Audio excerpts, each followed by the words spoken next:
Good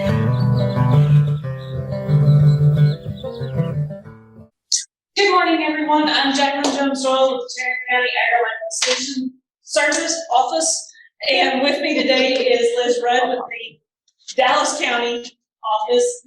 Thank y'all for being here. Everybody in the chat, please let us know if y'all can hear us, or put in the chat if you can't hear us, and we'll adjust accordingly to that. We've got some great information for y'all today.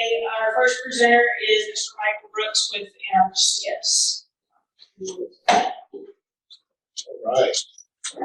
Morning, everybody. Like Jacqueline said, my name is Michael Brooks. I'm the District Conservationist for the USDA Natural Resources Conservation Service, the Arlington Field Office. I'd like to introduce my fellow conservationist, Ben Harrison, in the back, and our urban conservationist, Michael Higgins. The purpose of this meeting is a Farm Bill mandated local work group meeting. What that means is that we're going to, we're mandated to give local input for our 2023 program to implement some of the practices and prioritize practices for some of the ag use places. Can everyone hear me online? So I will say I'm kind of proud of myself. It's 90% of these photos are local, so within the county. That was fantastic.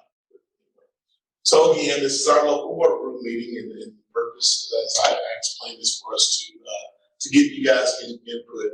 This year we decided to go with a joint kind of meeting, so all of this was kind of blasted out to Tarrant, Kaufman, and Rockwall as well.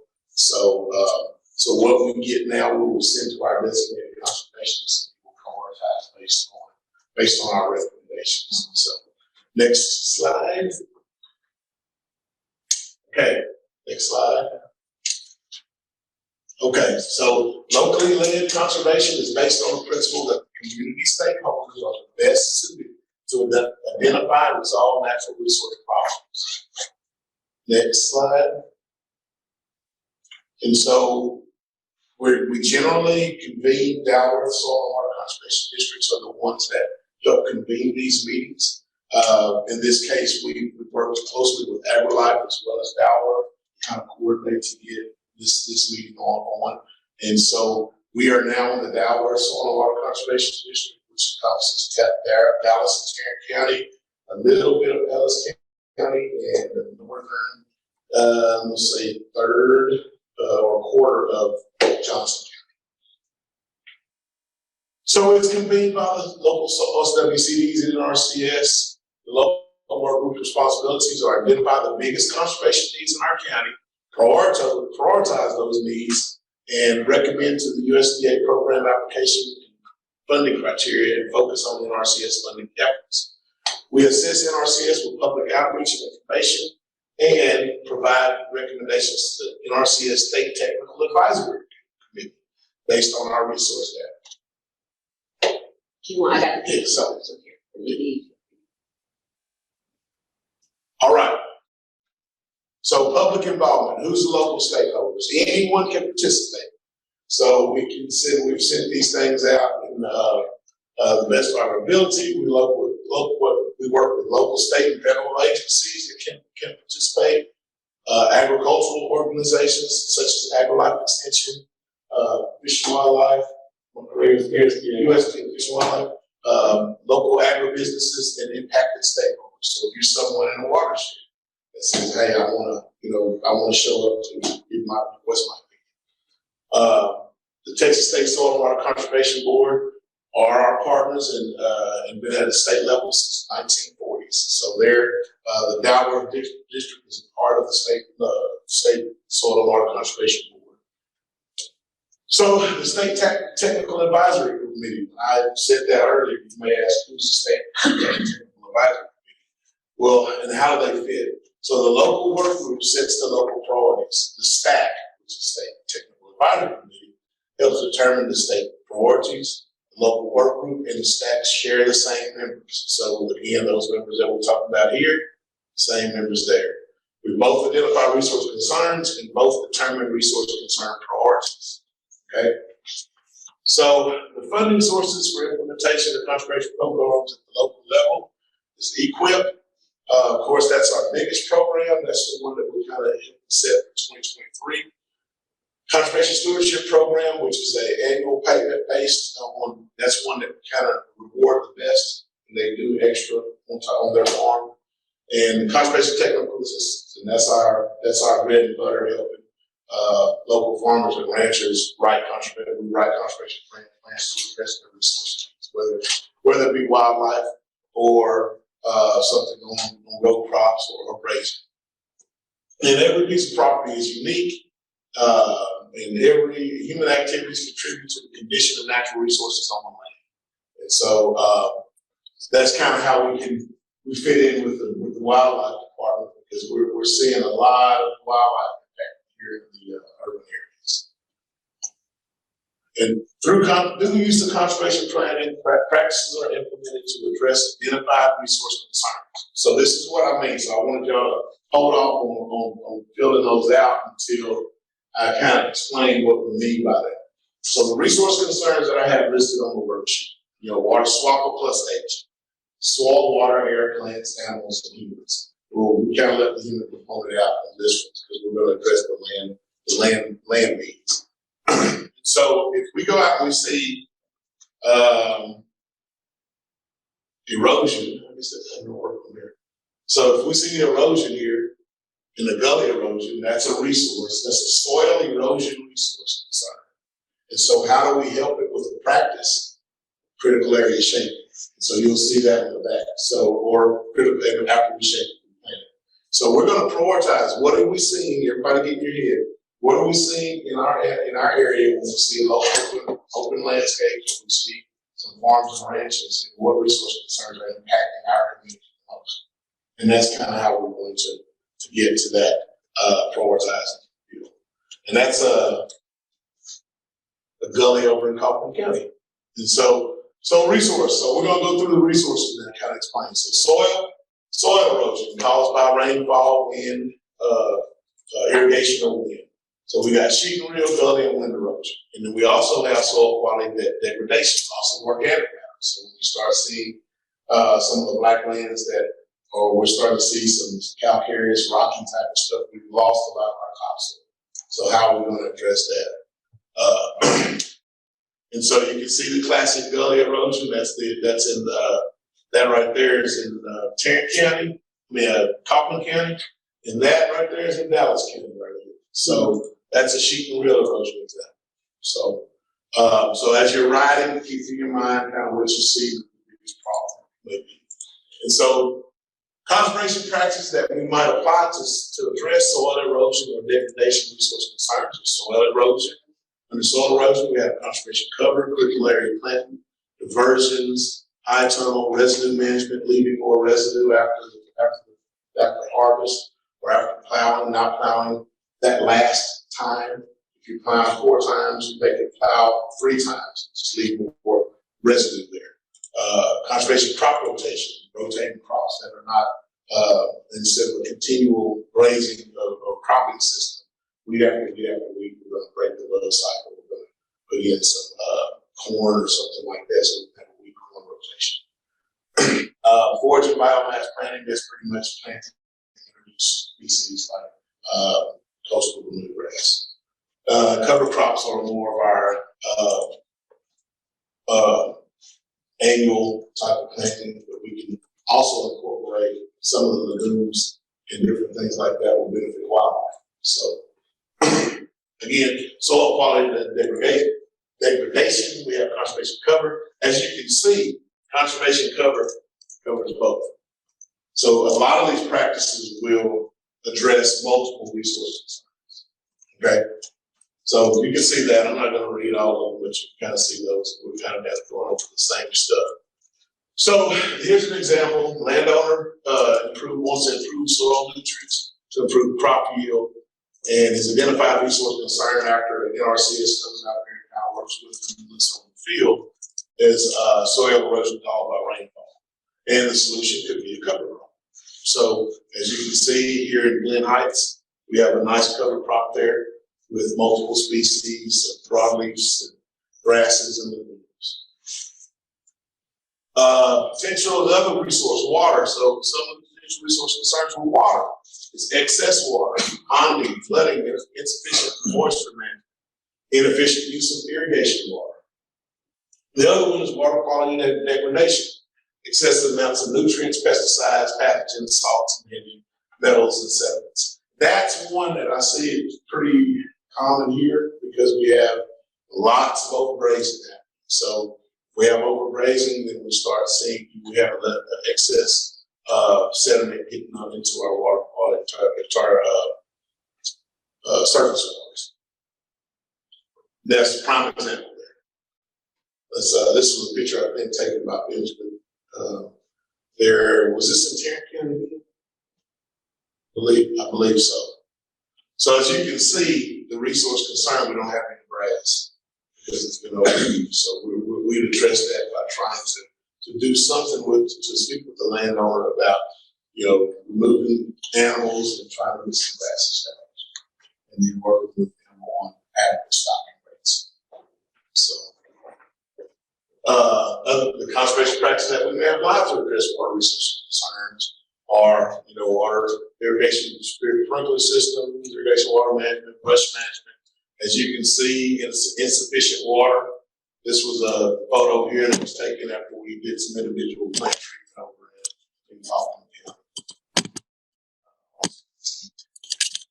And again, with the water quality degradation, we have buffer strips, filter strips that capture that excess sediment before it gets into our streams. Landowner goal: provide livestock water with clean drinking, clean drinking water. And we want to address that through insufficient water. The solution is to establish a pipeline to convey water to troughs. So that's kind of another one of the practices that we have. So think of that on a smaller scale here in our counties where we have sheep and goats and different things like that. So the other resources, air quality, emissions of gas, greenhouse gases, odors, particulate matter.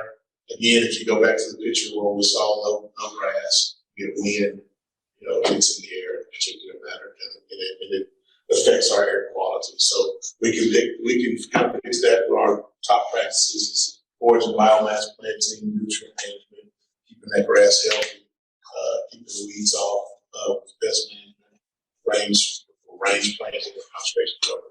Those type of practices.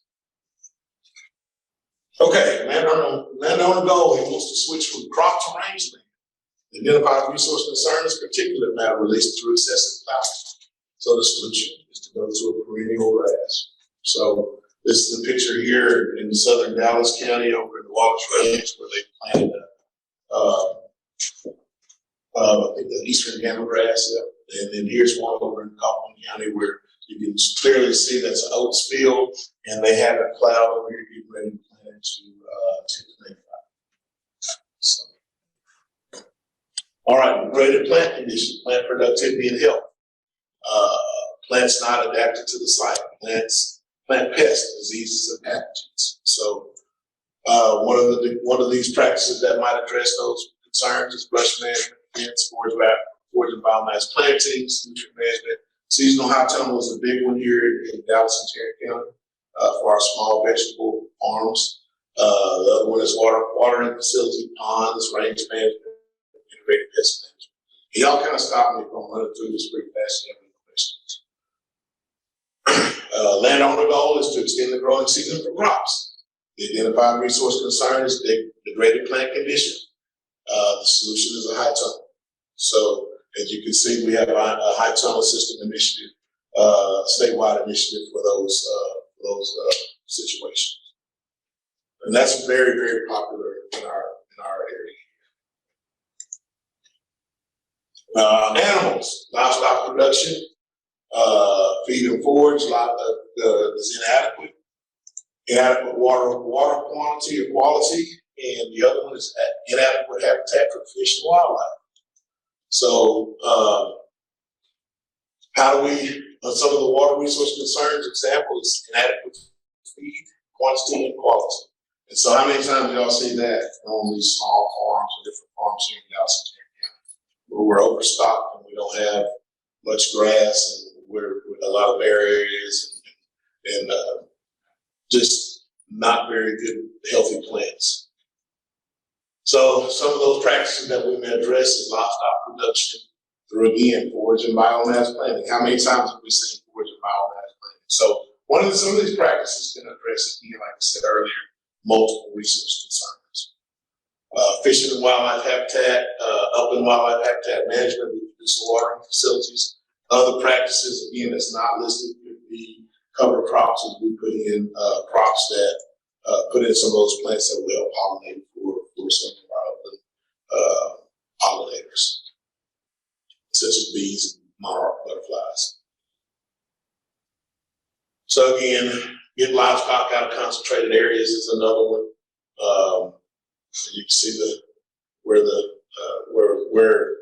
goat is, where we don't have any grass, concentrated areas where most of them are at.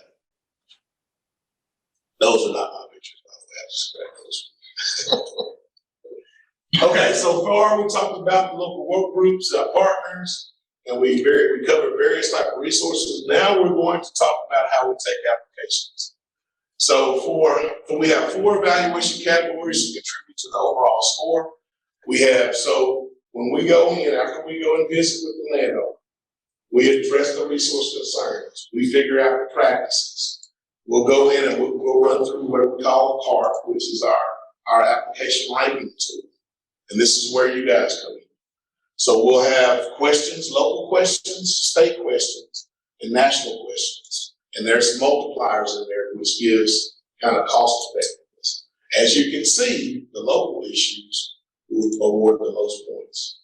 So as we go through there and an applicant's ending score may be 150, well, 100 of those may have come from the local issues, what we've prioritized. So keep that in mind. And so that's kind of how this is where this all fits in. And so we did. So next thing we want to do is I've handed out your handouts. If you have any questions about the resources, again, C should be water quantity and not water quality. That way, because I wrote it down twice.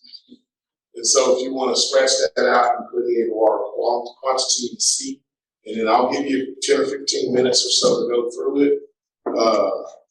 We're in item number 2, we're going to do the resource concern priorities, and then the funding allocation. If you want to say percentage in number 2, if you say we need more funds to go into cropland, pasture land, or rangeland out of 100%, which ones do you guys think should be the highest priority? So, and for example, you can put 33, 33, 33. You go 60, 40, or 60, 10, 60, 20, 20, or something like that on the resource concern priorities. And you guys that are online, I will send you, we'll get you the questionnaire sent to you so you guys can answer the questions and have them sent back to us. And one of the other things is on the very top, where we see the line there, please write the county that you're representing. That way we can make sure that we are putting everything in the correct county. Any questions? All right, Rob, you are on.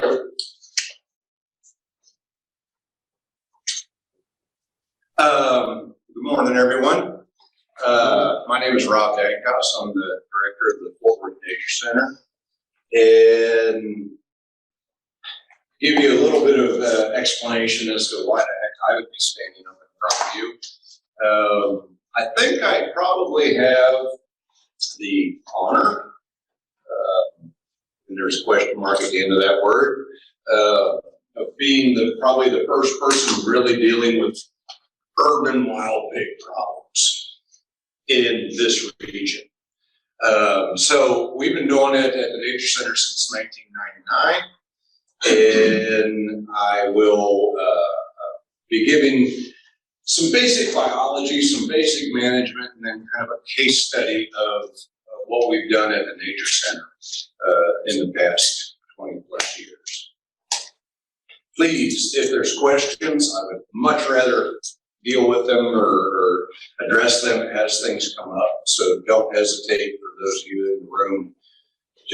And I also teach at TCU, and one of the biggest things I try to teach my students is that you don't have to raise your hand. Be polite, but yell out. Give us the question, because it's probably the most pertinent at that time.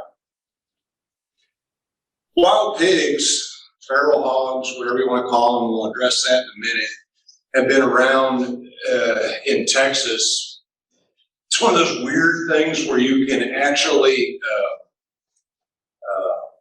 do a wanted poster on the person responsible for it. You know, and we can go back to the Spanish explorers and Hernando de Soto, when 1542 is probably the guy we can hold accountable for this. And so I truly believe that we should track down his estate and charge them for this, because there's tremendous amounts of dollars and emotional strife and everything that's tied into this problem that this one guy really started for us. And those Spanish explorers, they came, and of course they didn't know what they were getting into, and so they brought small herds of livestock with them, and they would drive them ahead of them and as they explored, and they would lose some. You know, you've ever driven animals, every once in a while you lose one here or there. You had Native Americans probably borrowing a pig or two here and there. And all of that led to this wild pig population that we have today. I won't say that was the initial kernel of it, the seed for our problem. But there's been a lot of fertilizer thrown on that seed over the years. I guess I got extra animations in there moving through. Geez, it's moving a lot faster than me. In the 70s and 80s, we had a feral pig population that was just a little bit across the country, odds and ends. In the 90s, we started to blossom a little bit. And the thing is that we have a reason for that expansion. And that expansion was really hunting. Pigs, ever since they first stepped foot on the property, in the country, on the continent, they have been a huntable species, and they've played an important role. But it wasn't until the 1990s, early 2000s, that it became just a primary game species that people were really valuing. And so they started really pushing it across the country. And I'm not laying any blame on these two individuals. I have no idea who they are. But they're just two of millions of people who like to hunt hogs. And hog hunting is an enjoyable recreational activity. It is a good sport. They are I won't say difficult, but a challenging species to hunt, depending on what you're looking for. But they're obviously a good source of meat for the table. And so people really relish the opportunity to take advantage of that resource. And those who are in states, well, let's go this way, that early on didn't have hog populations. There's something got grabbed in there that is going to move faster than I'm ready. The people that didn't have the opportunity to hunt, they wanted it. And so people were bringing trailer loads of live pigs in and dumping them out in areas. And they anthropogenically are the reason we have had the expansion of the hog range within the U.S. and even up into Canada. Where we are now, pigs are here. Pigs are they're a non-native exotic species, but there's no way to get rid of them. Adam, do you plan to get rid of every hog in North Texas? I mean, that's your job. Not right now. We lack a way to truly control their numbers. We can make inroads into their populations, but we are not going to eliminate. Future is uncertain at best. There's so many variables in this, especially with the increasing urbanization of North Texas. Underlying basis of the situation is that wild pigs are supervillains. My terminology, we have all of the information out there, or the media stuff about Marvel Comics and supervillains. These guys can't be beat. I don't think we can beat pigs. We can hold them in check, maybe. But it is a universal effort to do that. And it takes so many levels of work to be able to keep pigs in check. The skeleton of this program comes from my friend Jack Mayer, Dr. Jack Mayer from the Savannah River Ecology Lab in Aiken, South Carolina. And I refer to Jack as the pig god. He literally wrote the very first book on wild pigs in North America, aptly titled Wild Pigs in North America. And this gentleman has started doing pig research in the 1960s. He's still actively doing research, and known Jack for 25 years now, and he had a skeleton of a program that he shared with me, and it's like, I can't do any better. And so I believe that plagiarism is the sincerest form of flattery. And so I don't know who this gentleman is. It's Jason the Piglet here, and this particular slide is one of Jack's slides. The more that one knows about the biology of an invasive species, the better one's chances of being able to control or eliminate that organism. And I'm an old school naturalist, biologist, wherever you want to title you want to put on anyone. And Jack is as well. And in 20 years ago, when Jack and I both would be talking to people who were responsible for controlling invasive species like this, at that time, everybody was pretty much of the mind that, just kill them. We just shoot them. That's obviously a good thing, and it certainly is. But there was never at that point an effort to actually understand the species. And if you understand the species, then you're going to be much more efficient in your control methods. So this statement, which the first time I saw this slide probably was 2001 or 2, that the audience at that particular Wild Pig Conference, which, yes, we actually have national and now international Wild Pig Conferences, and only the cool kids get to go to them. But at these things, the audience looked at a slide like this and went, we don't care. We know how to shoot them.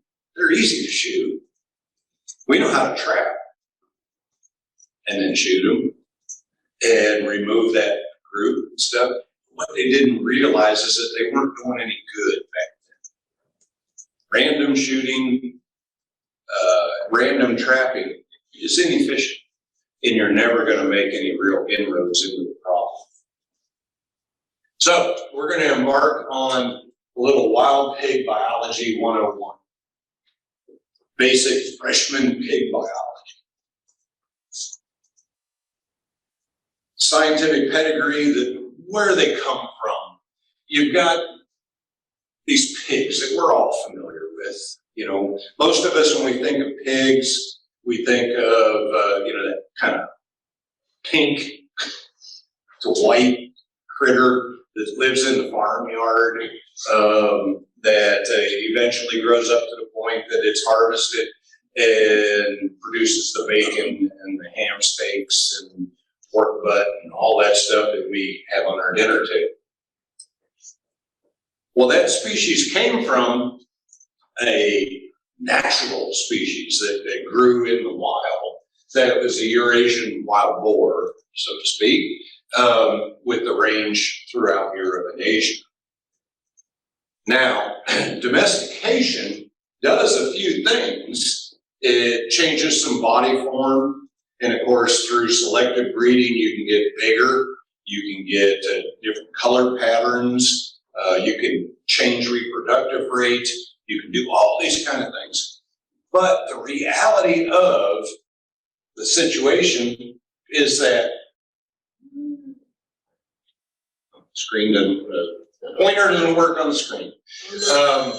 This animal, the Eurasian wild boar, the wild stock, is genetically the exact same animal as our domestic pig.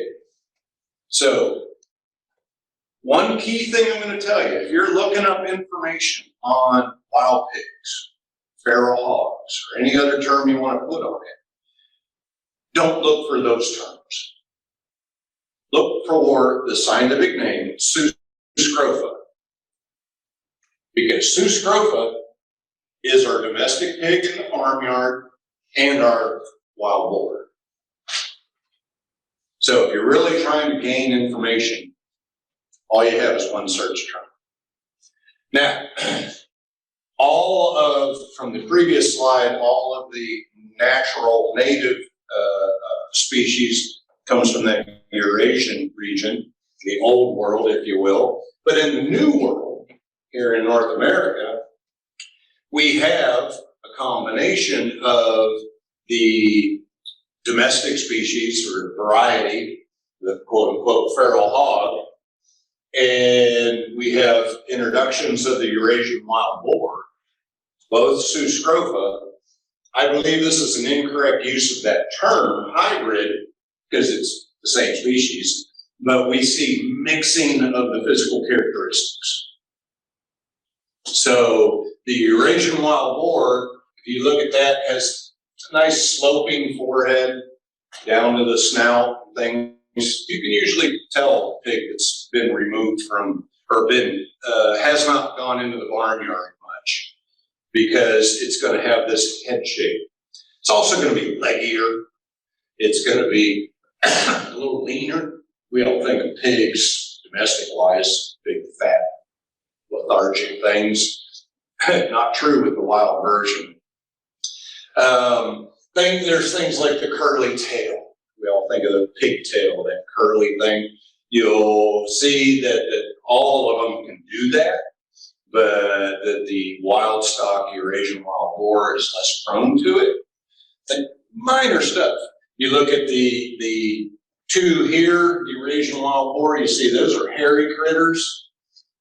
Feral hog can go either way. The domestics, I don't know how much experience anybody has with domestic pigs, but that's not a hairy critter. You think of them as almost hairless.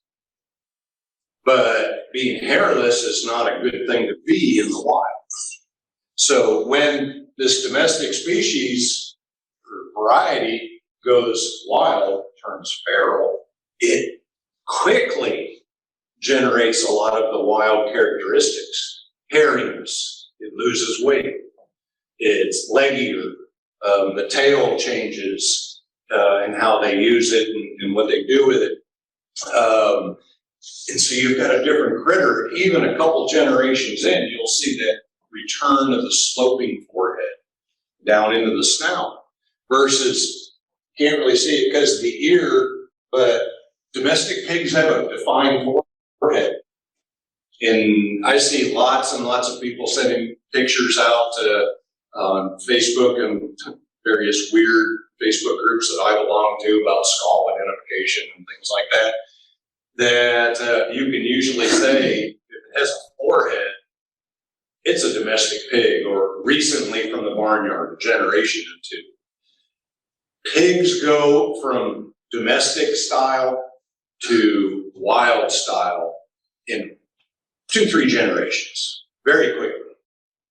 Pigs, cats, and goats are probably the quickest things to revert from domestication to wild type. of all the critters we have out there in the world today. So, you hear people talk about feral hogs, people talk about wild boar, and you got hybrids between the two.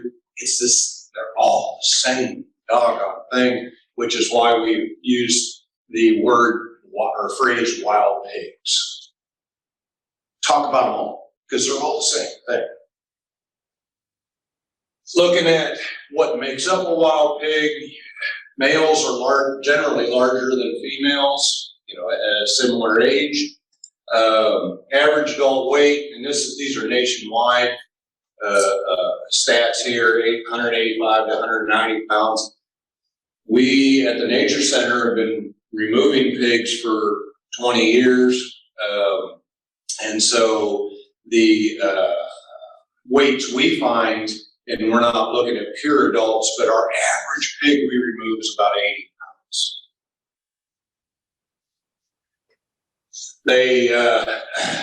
All that stuff is impacted by amounts to social media anymore. This half-ton hog phenomenon, we probably all have seen these pictures, Hogzilla and all those things. And yeah, you can get some huge pigs taken in the woods. That doesn't mean they necessarily were truly wild. And if you look at this, virtually all these pigs, the ones you can see pretty well, have defined foreheads. These pigs were no more at most a generation out of the barnyard. And most of the research that's gone into these individual animals has shown that, yeah, they weren't fenced in, but they still were fed as if they were domestic stock. So that's how you get this monstrous size. These are not what you encounter in the wild, thankfully. Biggest pig that I've taken and dealt with was 293 pounds, which is still a big pig. So, and something to be concerned about. They're born at less than 2 pounds. Average adults are about 30 inches at the shoulder. Total length 5 to 6 feet. They're pretty basic form. I mean, it is that domestication, which is really enforced lethargy. They don't let domestic pigs move around much, and so they just get fat, and they just keep putting on weight all the time. So this is not at all surprising. One thing that many people aren't aware of, if you know anything about pigs or you pay attention to pigs, especially from the hunting perspective, you hear the term cutters. Anybody know what cutters are? Tusk, yeah. And there's certainly something to be aware of. But you don't find domestic pigs with cutters, tusk. Why is that?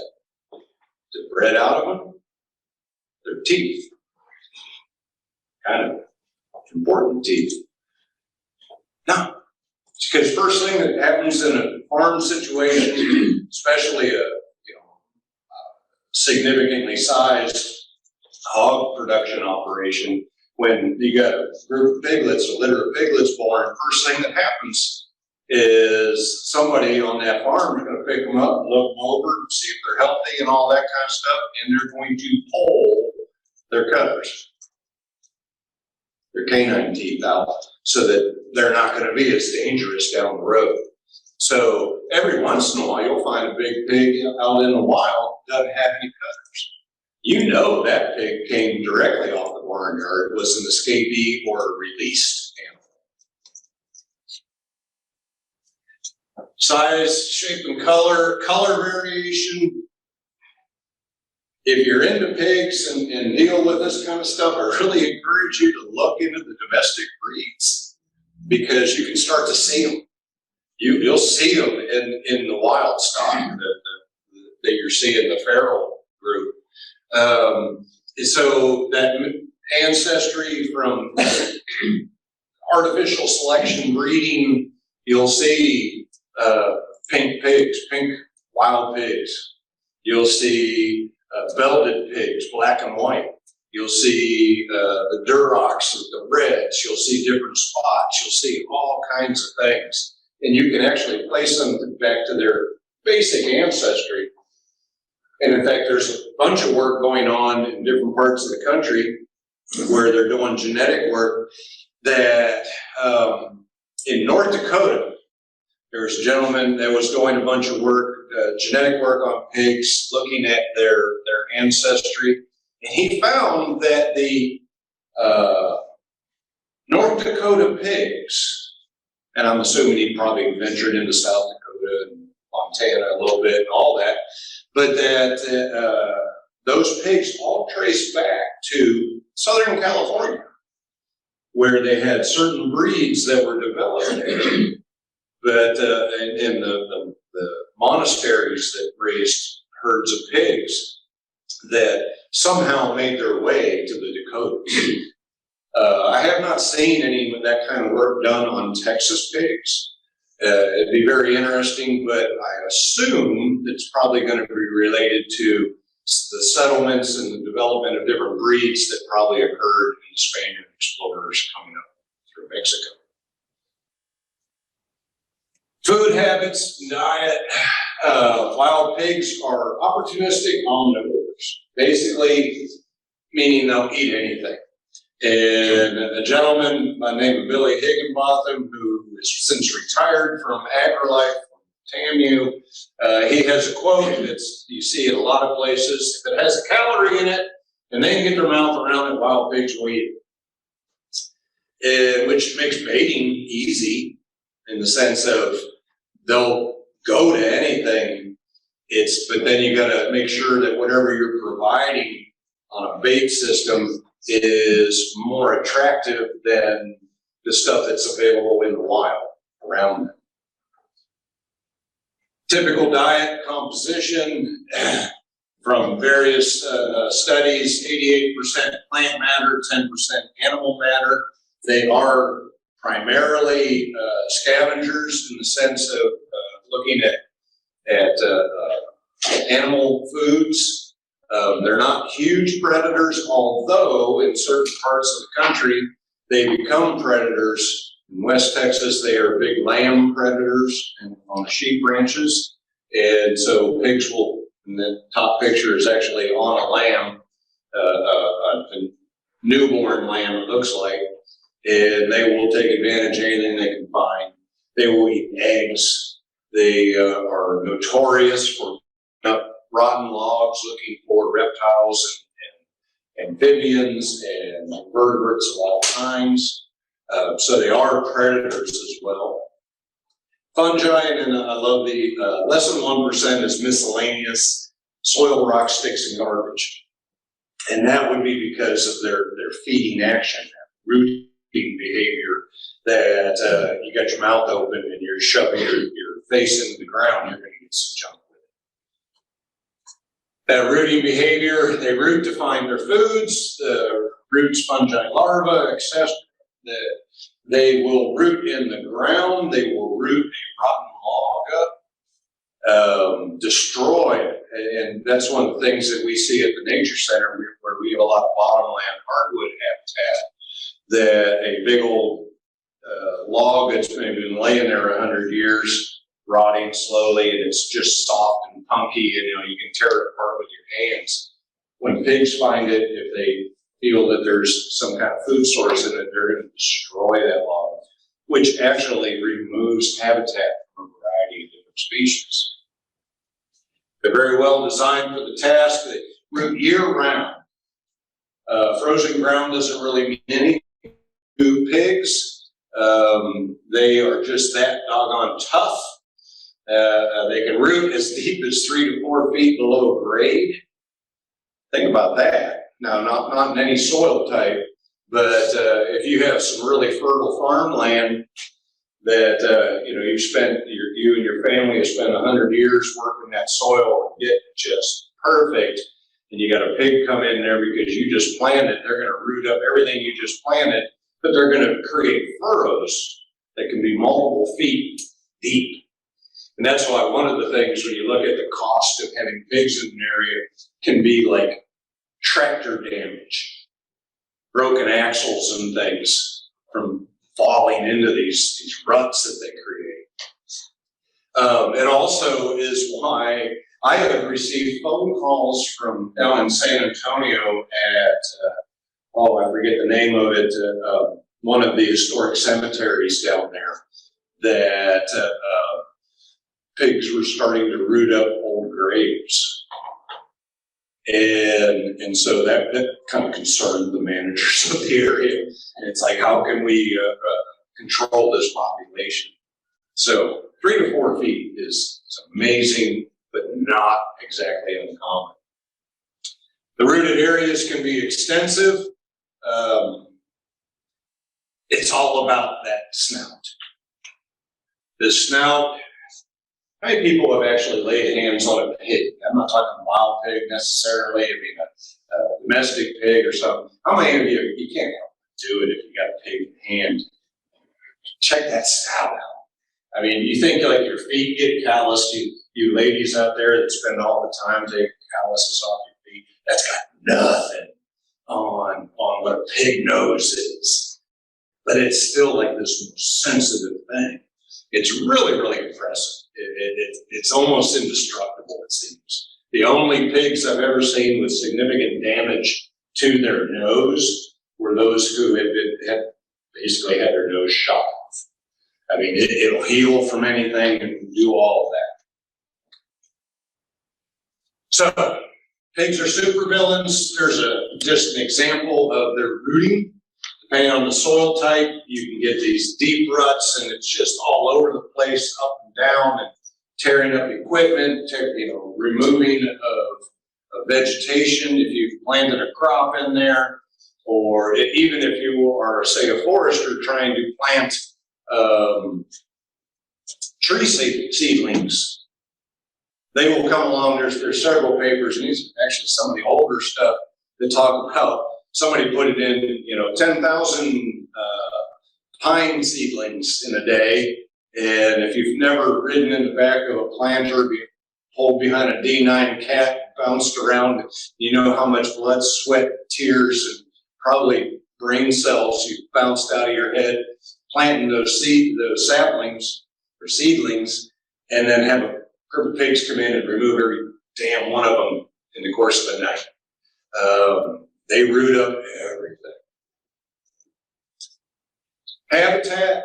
This slide could be summarized with everything that is not year-round ice. They can live virtually anywhere.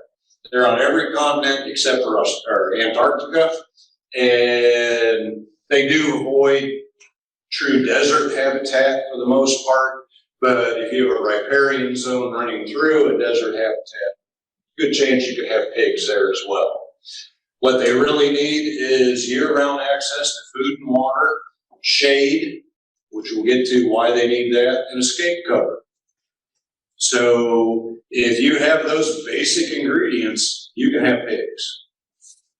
It's really kind of amazing if you think about it that North America does not have a native pig species. We do have javelina, but they are technically not pigs. They have a very similar niche, and where in the same region, wild pigs will push javelina peccaries out and negatively impact their population because of that. We have, and I debated taking this word out of the template I had in terms of the word recent increase, because it's certainly increasing more over time. But back in 1999, when we started dealing with pigs at the Nature Center, times have changed. We didn't have social media. We didn't have all the communication methods that we have available to us today. You remember the old listservs that were very limited in topic? And the Wildlife Society, which is my professional organization as a wildlife biologist, used to have a Wildlife Society listserv. And in 1999, when we first discovered pigs on the Nature Center, I put out a question on that listserv. asking for anybody that had advice or experience on dealing with feral hogs, terminology I used at the time, in an urban environment. The acronym LOL didn't exist in 1999, so you had to kind of read between the lines to realize you were being laughed at. And the responses I got were people laughing at me. Hogs will never be a problem in an urban environment. They need to be out, about, rural, and all that kind of stuff. I take great pride in dealing with people that laughed at me 20 plus years ago to go, you know what? There's a chapter in this book about urban feral hogs, wild pigs. And so we were on the front end of that, cutting edge, if you will. And they continue to increase in urban environments. European cities in particular are really rampant with pigs. Berlin, Germany, which is within the native range of Eurasian wild boar, they are overrun with pigs. We've all seen stuff on the news because it's not frequent enough in Texas that, or in the U.S. that it doesn't make the news when pigs really do damage. But in Japan, there were a group of pigs that broke into I don't know what the Japanese would call it, but a cafe, and ran all the customers out, tore up all the freezer cabinets and ate all the food and stuff. And I forget, I think there's in Belgium that a pig got into an office building, with all these glass walls, just like here and stuff, and just tore the heck out of the place. Ended up getting shot up against somebody's desk and blood everywhere and all this stuff. Urban pigs is an issue. Going to be a growing issue because of the reproductive rate of pigs. Everybody familiar with the concept of rabbits and reproduction? Okay, imagine if rabbits weighed on average 180 to 190 pounds, like a pig does. You got a similar ability here. Early sexual maturity, 3 to 6 months. These are still little pigs. Actually, we refer to them as footballs. Pigskin. Little pigs we call pigskins. But those are a breeding age. These are not big pigs. So they have large litters. If you look online, especially if you get into some of the less than authentic literature that's out there, you're going to see all about this maximum of 16 or I'm going to say 12 to 14 piglets and stuff. And every once in a while we do see litters like that. But for the vast average of pigs that we deal with, you're looking at an average of about 6. At Nature Center, we actually see an average of 4 to 6, somewhere in there, in terms of live births coming from a litter. We inspect the birth tract and everything in the uterus and look at embryos from any female that we take so we can see what she potentially could have produced. But even there, a lot of times we're seeing degraded, non-viable embryos that are being absorbed by the female even there. So the 6, I think, is probably, at least in our region, I don't know, Adam, you may have different numbers, but I would say it's probably a tad bit high, but it's not 16. Yes, sir. Is anything done to, I guess, to interfere with the reproduction process of these animals? You mean like a fertility type? Birth control, sterilization, that type of thing. Well, a lot of that's going to get outlawed in this state here shortly. But yes, there's work being done. But I will say that work has been being done for decades now. Most of it is driven by, at least the dollars behind it come from the animal welfare organizations that are getting a lot of the research worked out. And so if you read their take on it, it sounds very, very, very positive.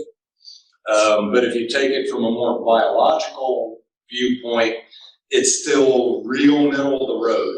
Most of the stuff I've seen on sterilization meant that you had to inoculate the animal annually. And if you're going to catch them, to be able to do that. So there is some ways to kind of backdoor that idea, in the sense of the type of control methods you use can be more selective to males or females, and try to do that. But the fact is, one male, 50 females, they're all going to get bred. So you got to remove all the males or a huge number of females to really be affecting reproduction. So what I heard was it was concerned about other animals getting in, particularly you mix up it with feed or something like that, other animals. Yeah, well, what I have read and talked to folks about, anything that is an oral consumption method has been less than desirable in its effectiveness.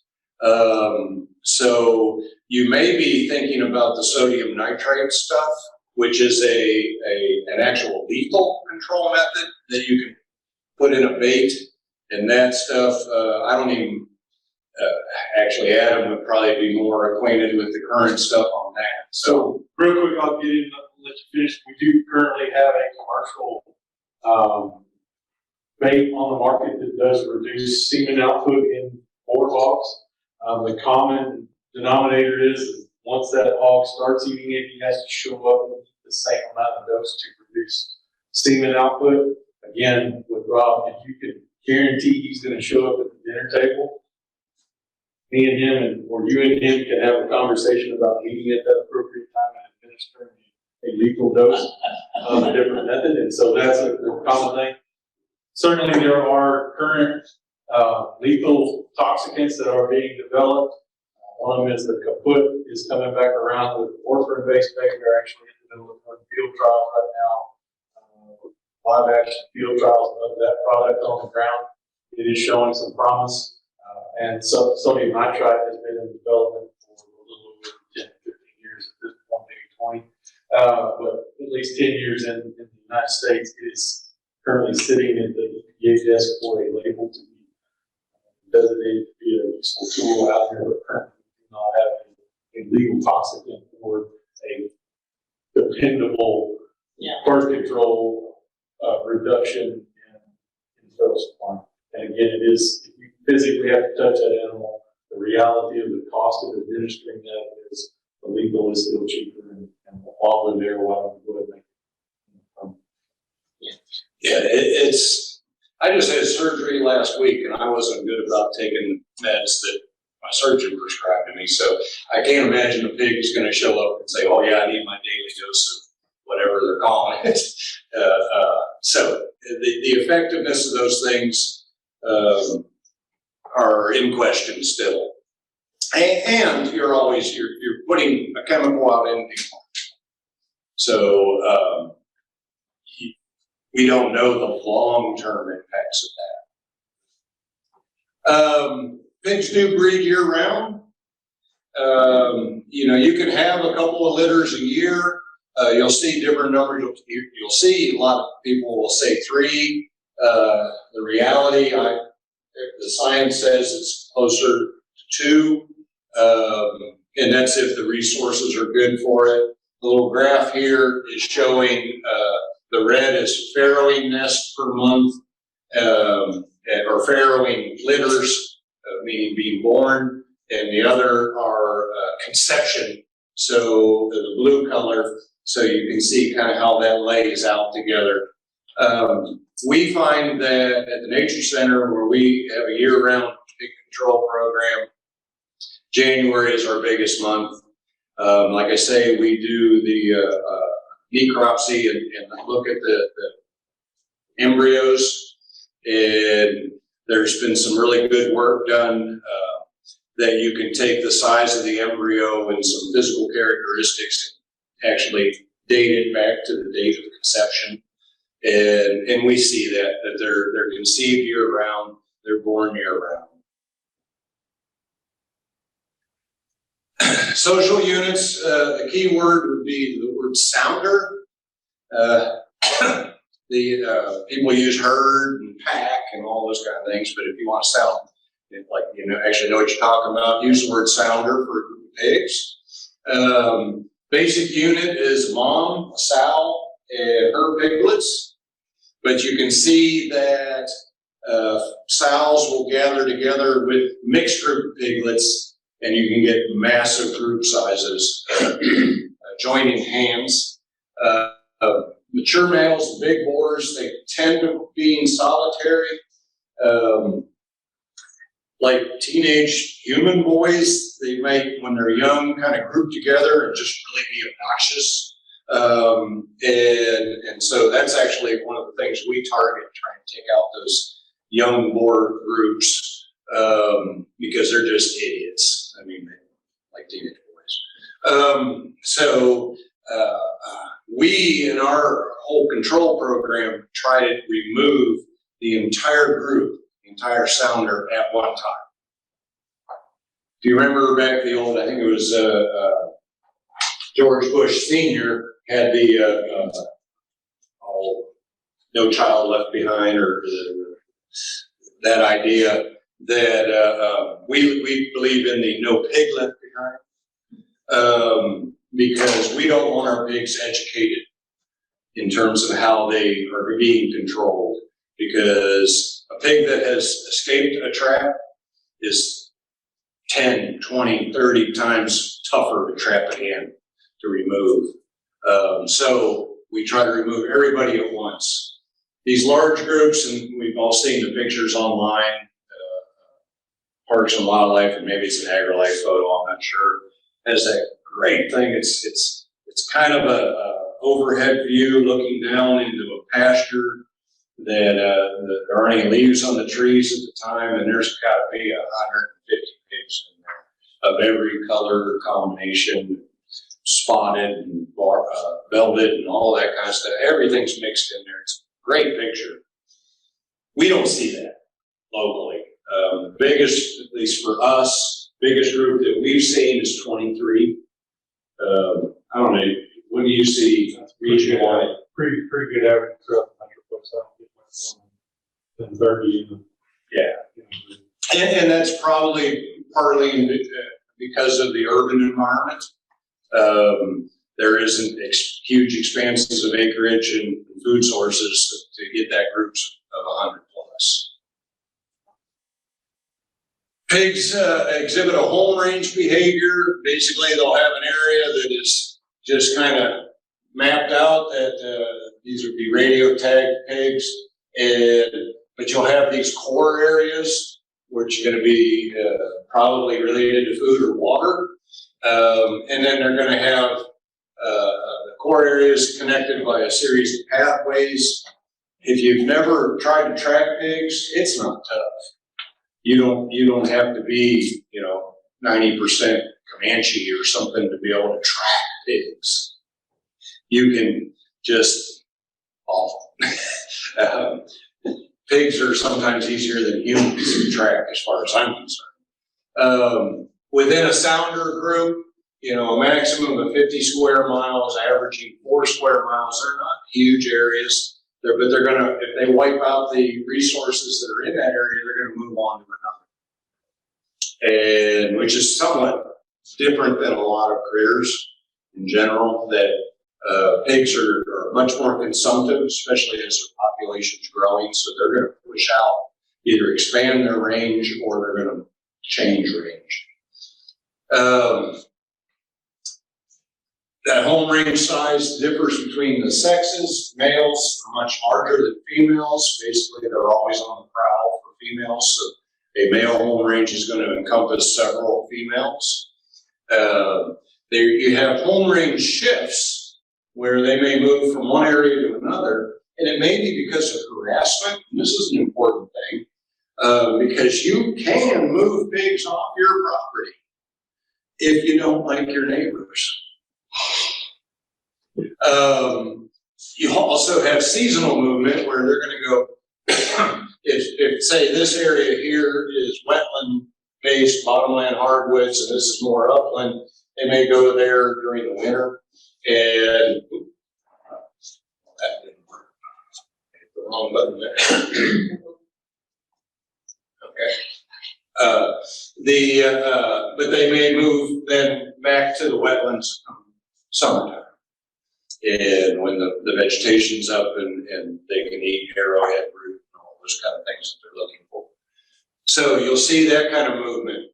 You do see some territoriality, not a lot, not compared to a lot of critters, but the dominant males will fend off other males trying to push in. And family groups, and in that each group may include several females in their litters, but it's going to be based on resource availability, whether they allow other pigs in. One of the key things, if you've ever dealt with domestic pigs, you realize they get overheated or frozen very quickly.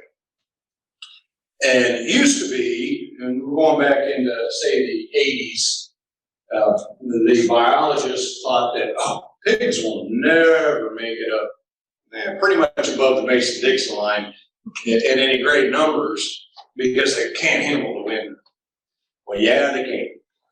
Through basic behaviors and some utilization of resources, they can handle some cold weather. In fact, I believe last time I read it was 6 provinces of Canada have wild pig populations. But if you think about it, like I said, Berlin, Germany, Germany is within the natural range of pigs. And Germany is known for having some cold winters and all those kind of things. So the species is adapted to it. They just have to have the fur covering, the body mass, all those kind of things to be able to survive it.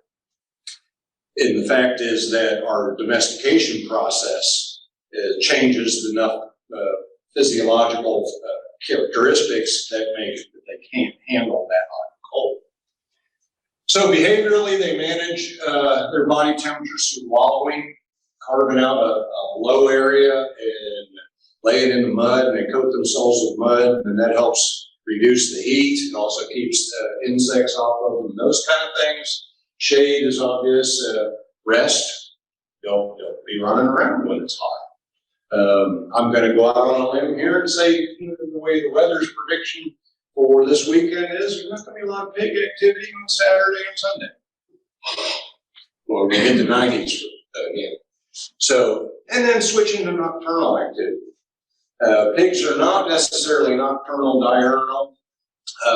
In urban areas, they tend to go a little bit more nocturnal, but they don't classify themselves well. Neonates, the newborns, they can't regulate their temperature at all, hardly. And so any kind of severe weather shortly after birth can remove a litter pretty quickly. But if they make it through that, they're going to do fine. Too cold, too hot, rain and flooding.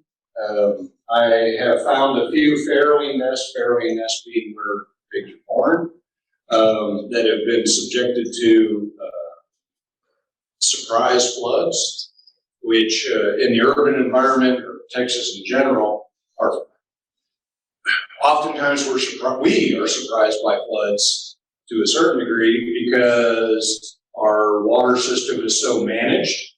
And so the weather may not tell the pigs that there's going to be a change in water level because it was the Tarrant Regional Water District managers at Eagle Mountain Dam that opened the floodgates and let water out. Boom, all of a sudden, 2005, we were under drought conditions, but in terms of climate, but at the Nature Center, we were under flood conditions because they were doing maintenance work on the spillways of Eagle Mountain, so they were putting extra water down on us. So we probably lost a few pigs, which is a positive thing, due to surprise water flooding out farrowing nests and such. Senses, if you're trying to hunt pigs or just get to know pigs in the field, smell is where it's at. That everything about that nose is excellent. 5-star rating on everything about it. Sense of smell, 5 to 7 miles over the surface ground, they can do well. 25 feet below grade. I don't know how that one, that's off the literature. I don't know how that was determined, but the fact that they're actually rooting up cemeteries kind of tells you they're going deep. Sight, they have good eyesight, which is a lot of the stuff you'll read is that they have poor eyesight, but actually it's pretty good, 260 to 275 degrees vision. Their eyes are kind of on the side of their head so they can see along or all around here, but there's enough overlap that they have some monocular vision. See, quote unquote, thread over 1 mile away, that's probably a combination of eyes and nose. Hearing is fair, and this is where something I have encountered that I found very interesting. When we first started doing pig control at the Nature Center, we would go out and we had at our disposal what we term opportunistic shooting, which meant we'd go out when the Nature Center was closed with rifles, and we would try to scout and track. We were trying to really learn the patterns of the pigs when we first started. But they would go into, say, like a buttonbush thicket, maybe ankle deep water and that super thick brush and stuff. And we were out there all Elmer Fudd,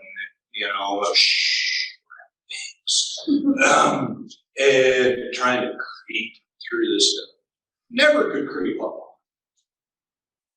it. But if you walk into that buttonbush thicket, splash, splash, crack, step through the brush, crash, crash, brush, slap, all that noise. I can't tell you how many times I walked up and parted the brush and stepped into an opening out in the middle that had a dozen pigs in it. They had to hear me coming. And the only thing I could think of, and this is being a little anthropomorphic, is that they realize they're the biggest, baddest thing out there. And what the hell could possibly be making that much noise? Must be another pig. And they would let us walk right over. That's the only thing I can figure out. I don't know if you've ever seen stuff like that. You can't creep up on a pig. Walk in there like a bull, and you can walk right up on it. You may not want to, but it does, if you're a hiker, that's a good thing to think about. Creeping along, being sneaky, might be the best way to keep them out of your way. Unless you're using artificial sound, like bear bell type stuff, that'll tell them something weird's coming up.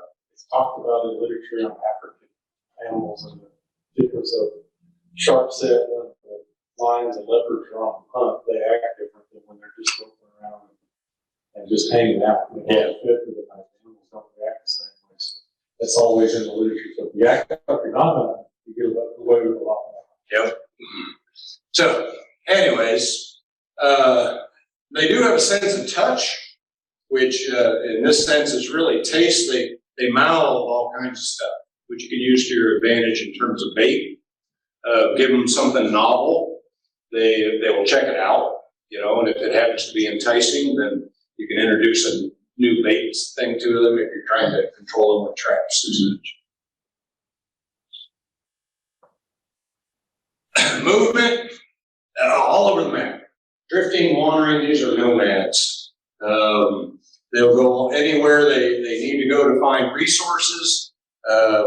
There isn't any brush too thick, any ridge too steep, any highway too busy that they won't cross, any river too big, too far. They will cross it. Long range movement will go up to 200 miles. That's really getting spooked and hightailing it, but it can happen. They can run up to 30 miles an hour. They easily jump a 3-foot fence. Sorry about that.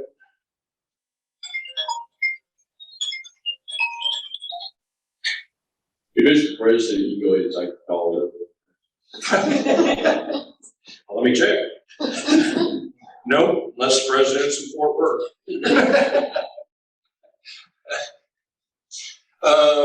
Most important phone call I've had in the past several days is just talking.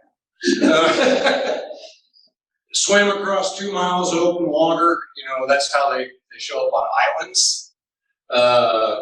Turn sharp corners, that's pretty basic. Ascend very steep inclines. Jump/climb over 5 to 6 foot tall corral trap walls. So everybody, it's pretty standard. You do a 5 or 6 foot wall and everything. And if you do a rounded shape, you're probably going to be okay. If you do a square shape, you provide a corner, they're going to just shoot right up over that corner. It's impressive. You see a 200-pound pig go 5 or 6 feet up in the air over top of something.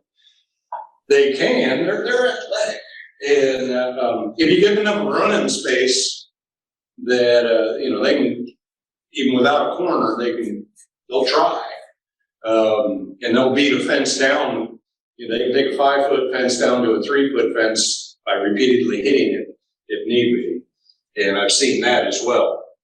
But it's one of those things that you should never be surprised by what pigs do. It just means something you haven't seen before. Generally, within a group, you got a 50-50 sex ratio.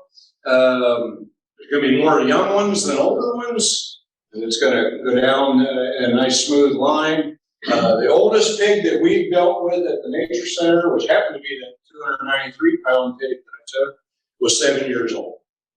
The vast majority of our pigs are within the 12 to 18-month range. Higher attrition in males, just like humans probably. Males do stupid stuff. Life expectancy on average about a year and a half, like I just said. Maximum in the wild 14. I can't imagine a 14-year-old pig. There's a 7-year-old pig on the Nature Center. His teeth were ground down and he didn't have much to work with anymore. Maximum in captivity, 27 years.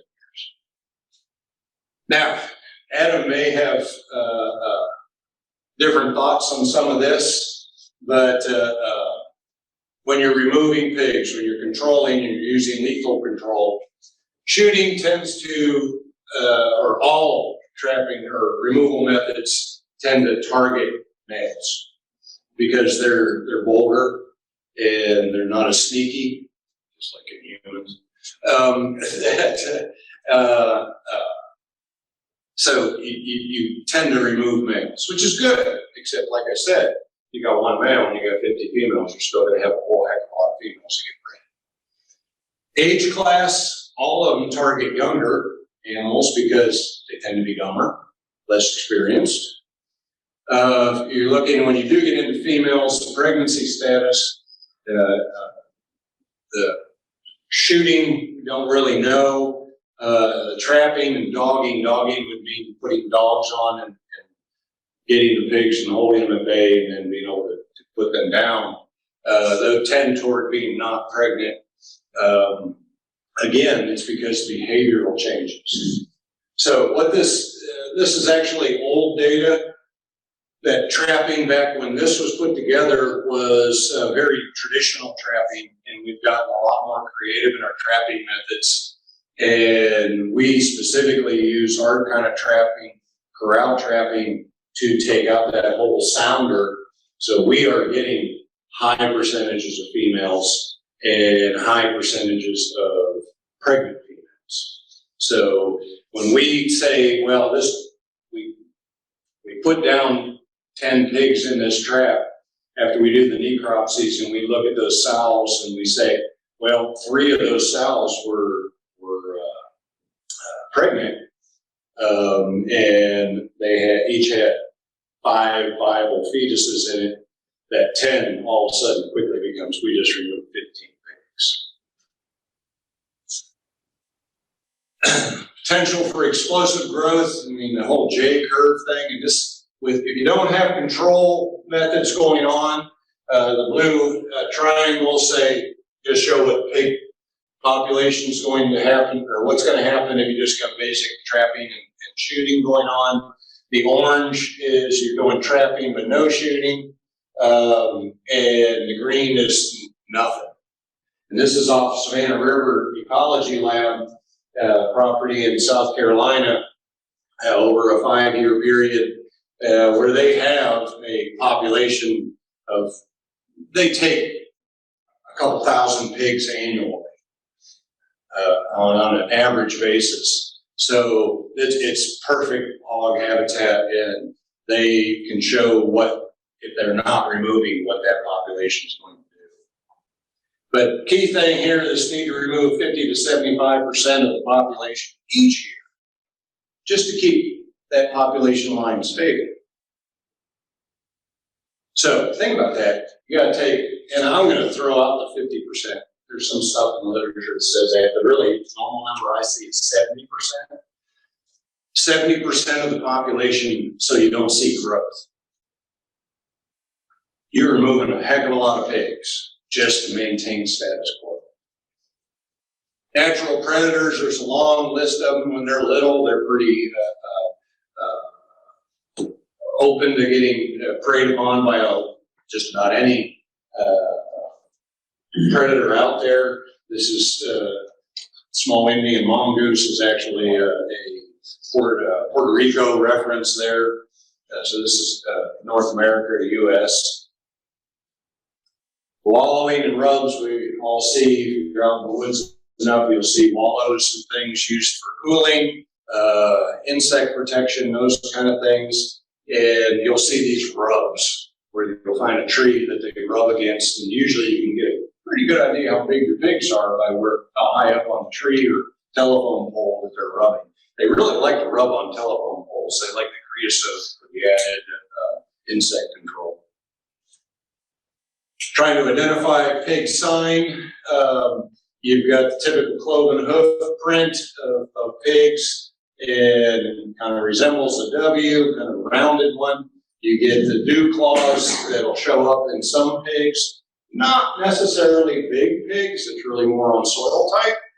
A lot of times I see people go, oh, that's a huge pig. You can see the dew claws. Well, it also is in wet mud, so you're sinking in. Deer tracks, just for point of reference, much more pointed and stuff.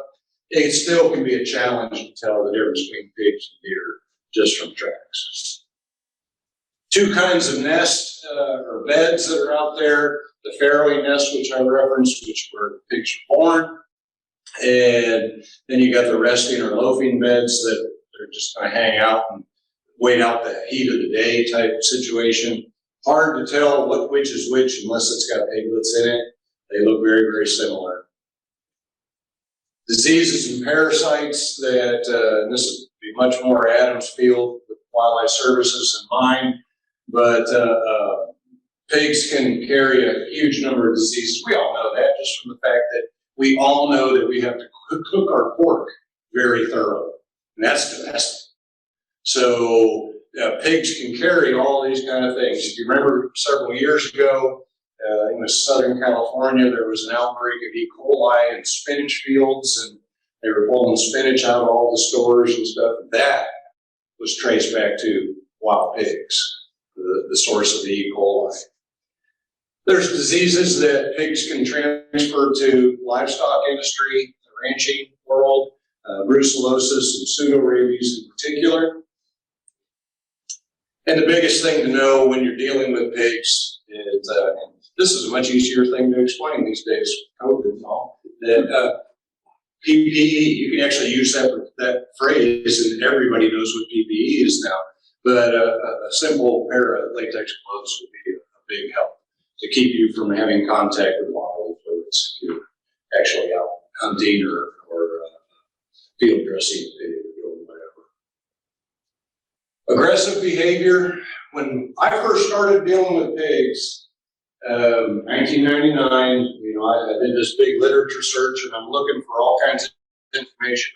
I found this thing back then and I can't find it since, but it said that 3% of all human pig encounters end negatively for the person, whether that was being injured or being put up a tree or something negative.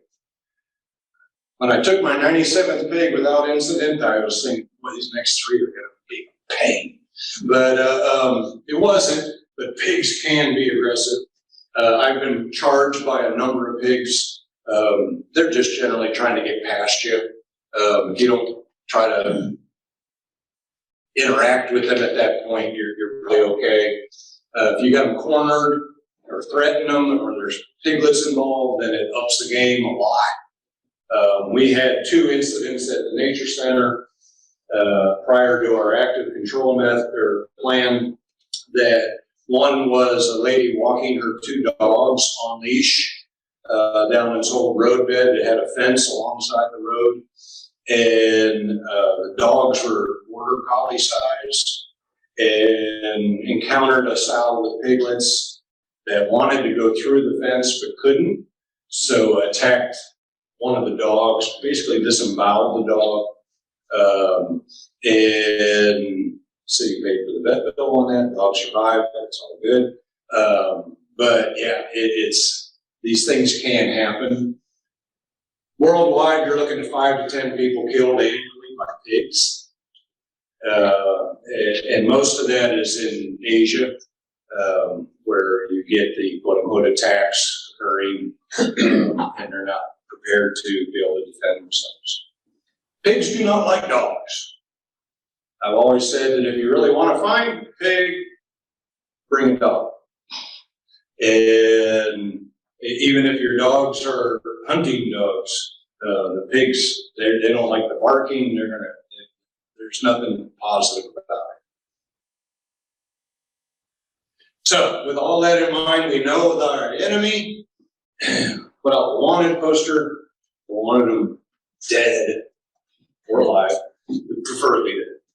They can create all kinds of havoc, and we could be in all kinds of hurt if we don't have active control.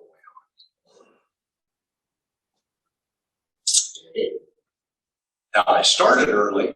Do I still have 15 minutes? Or are you trying to get out?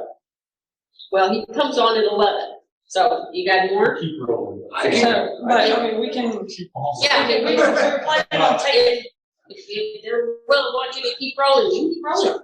Let me just, a little bit of a case study with the Nature Center. I've referenced it many times. If you're not familiar with the Nature Center, we're on the far northwest side of Fort Worth. If you look at a satellite image, we're the big green blob between Lake Worth and Eagle Mountain. 3,650 acres, 5.5 square miles of natural North Texas habitat. Very quickly, our mission statement: enhance the quality of life by enrolling, educating, blah, blah, blah. Preservation and protection of natural areas. That's the key thing. So I'll stand as an example of these same principles. So when we look at our resource management program, which would include our PIG program, reason we are striving to do this: conserve, maintain, and or restore plant and animal communities native to north central Texas, and to control the introduction and spread of exotic plants and animals, eradicate if possible. Now, this applies to any of our invasive species, which includes things like Johnson grass, Chinese brood, all these things that we are just spitting in the wind in terms of control of those. But we actually make great inroads in our PIG program. Typical damage that we have at Nature Center: rooting damage, wallows. This is in nice sandy soil, both these 2 pictures on the upper side. Deep, this rooting here was a good 30 inches deep. So And that, it was actually in a field of old Johnson grass, so that was kind of a good thing. But every time that they disturb the soil, they actually create greater opportunity for our invasive species or plant species to get toehold on the property. One of the interesting things is note that when we do our work, we have a TV camera sometimes with us. Which happens out there, I think, going at the TV interview now.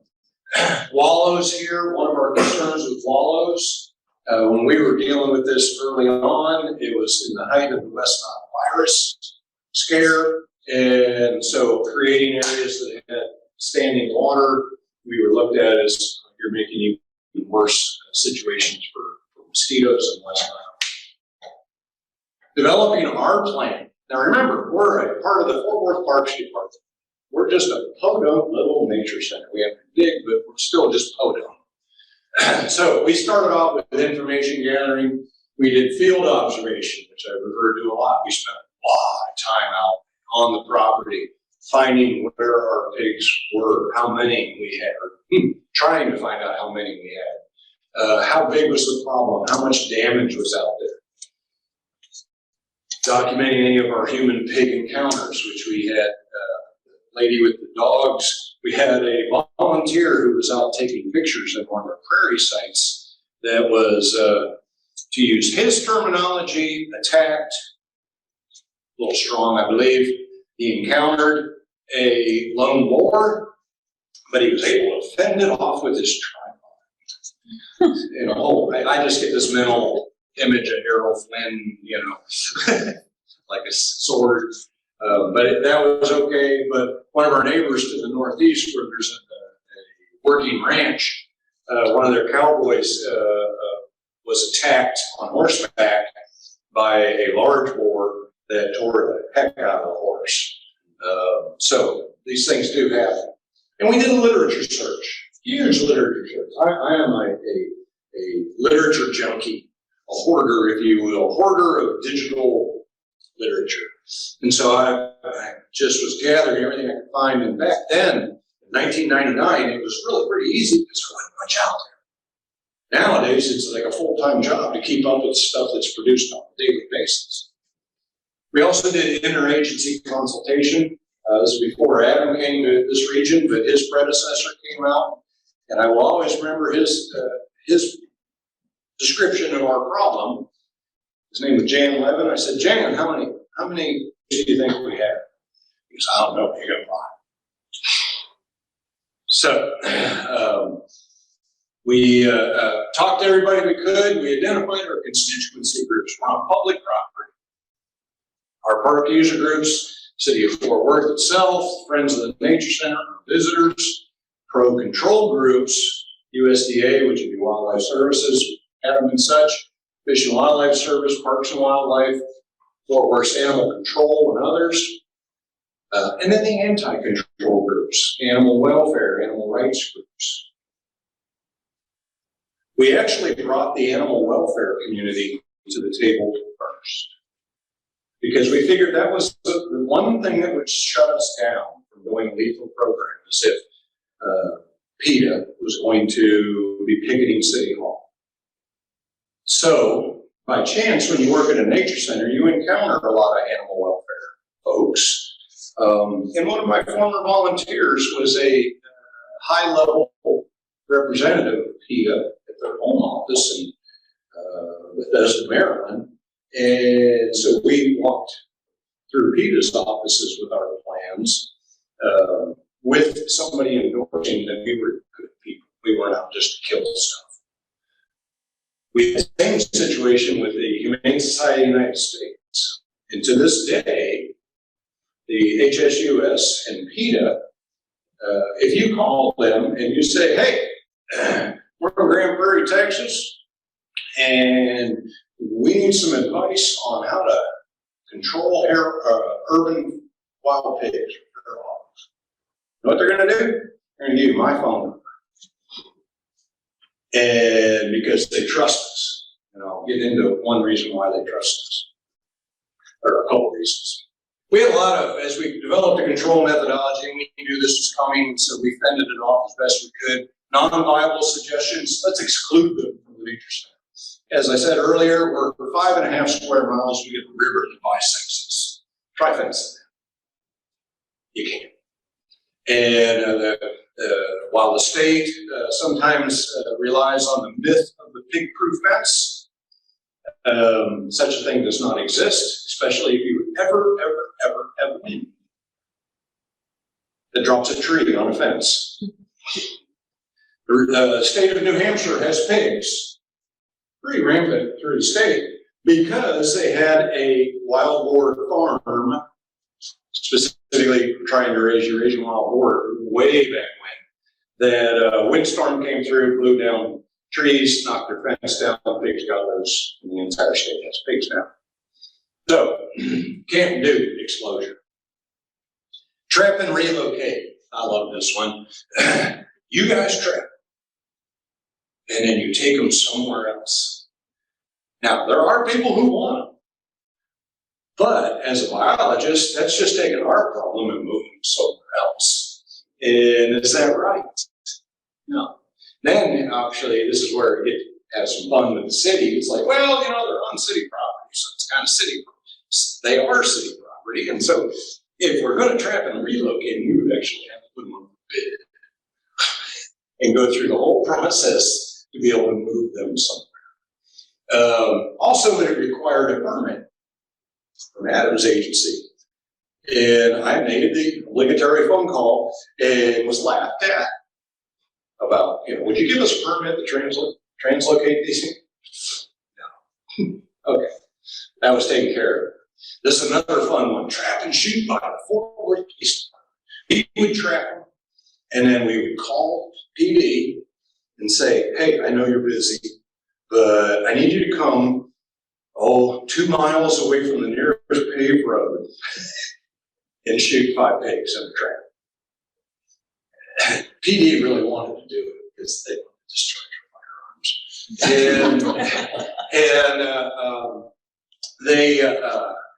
We fended that off with response time.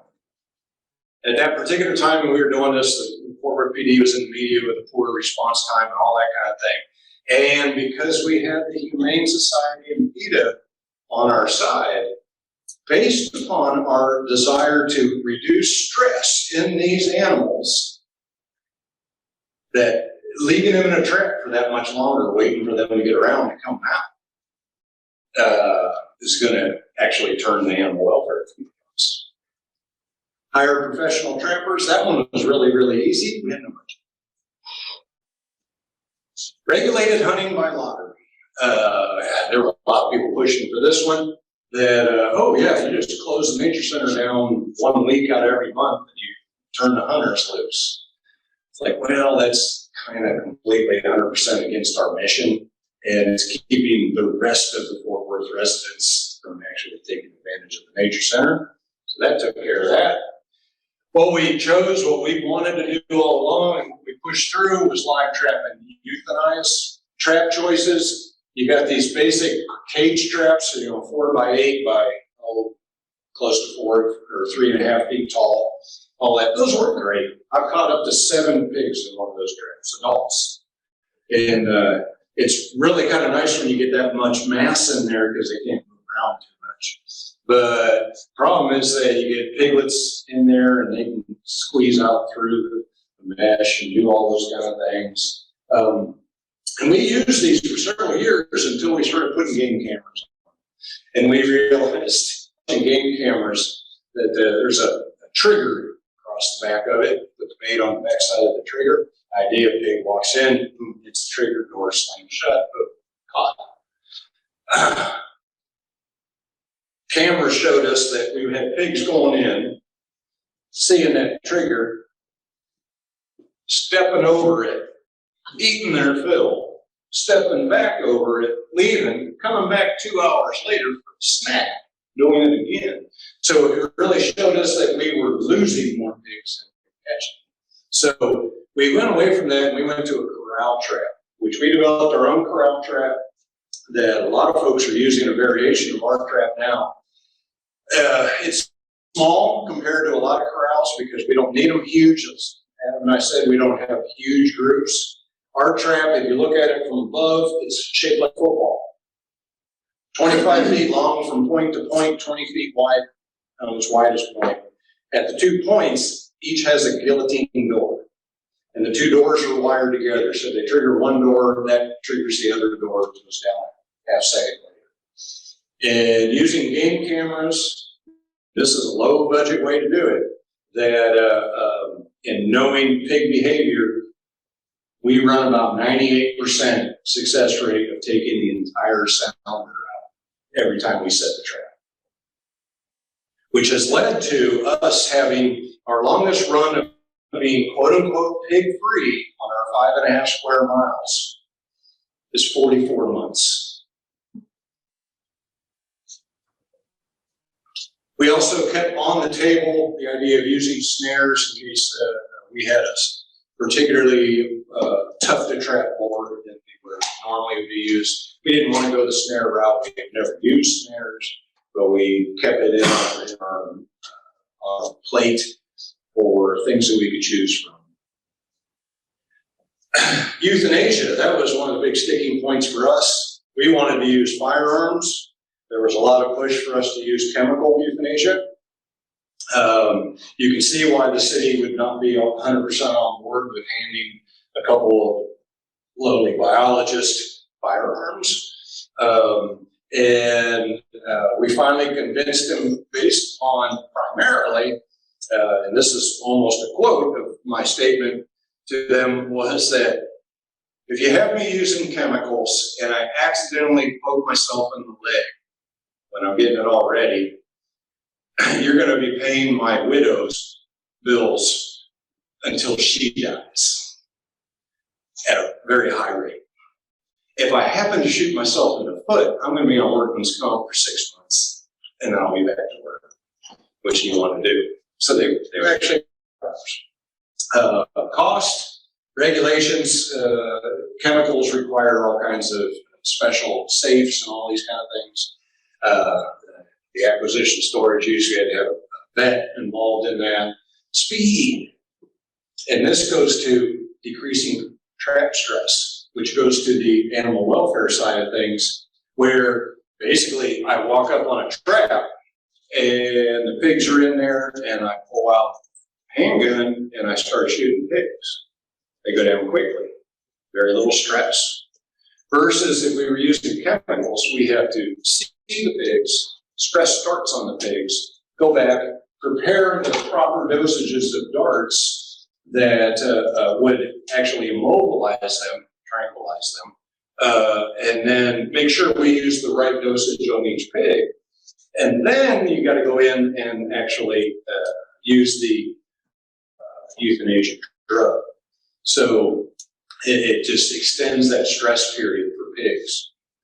And then also with the chemicals, you had potential for secondary poison.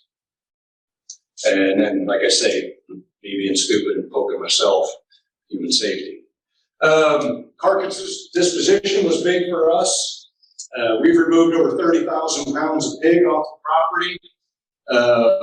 There was a big push for us to donate the meat to the homeless. You know, all the soup kitchens need to have that meat. We fended that off with the idea, 2 points on that, that number one, if a local person getting a free pork dinner happens to develop a bellyache, who's the deep pocket he's going to sue? Which would be the city, and put the city at risk for that. The second thing was that us hauling meat down to them, everything put us into greater exposure to the disease potential from handling bodily fluids and meat and all those kind of things. And at that time, live trap and transfer in the areas we were just wasn't going to work. So the other thing was that with the animal welfare community, that all of our carcasses are just left on the ground to be fed on by scavengers. We're doing nutrient cycling and such, and it's just part of the system. But the beauty of it is that nobody's benefiting from our hog population. We are not killing hogs to try to feed somebody. There would be no potential city council person down the road when we were about out of pigs, like that could happen, that would be saying, leave a couple, because we need to feed the homeless. So it keeps our reasons pure from the animal welfare community standpoint. We had to get buy-in from all these groups, police department, legal department, and our city animal control. They were happy to not have to deal with our hogs. But everybody signed on and was all on board. We developed a media plan.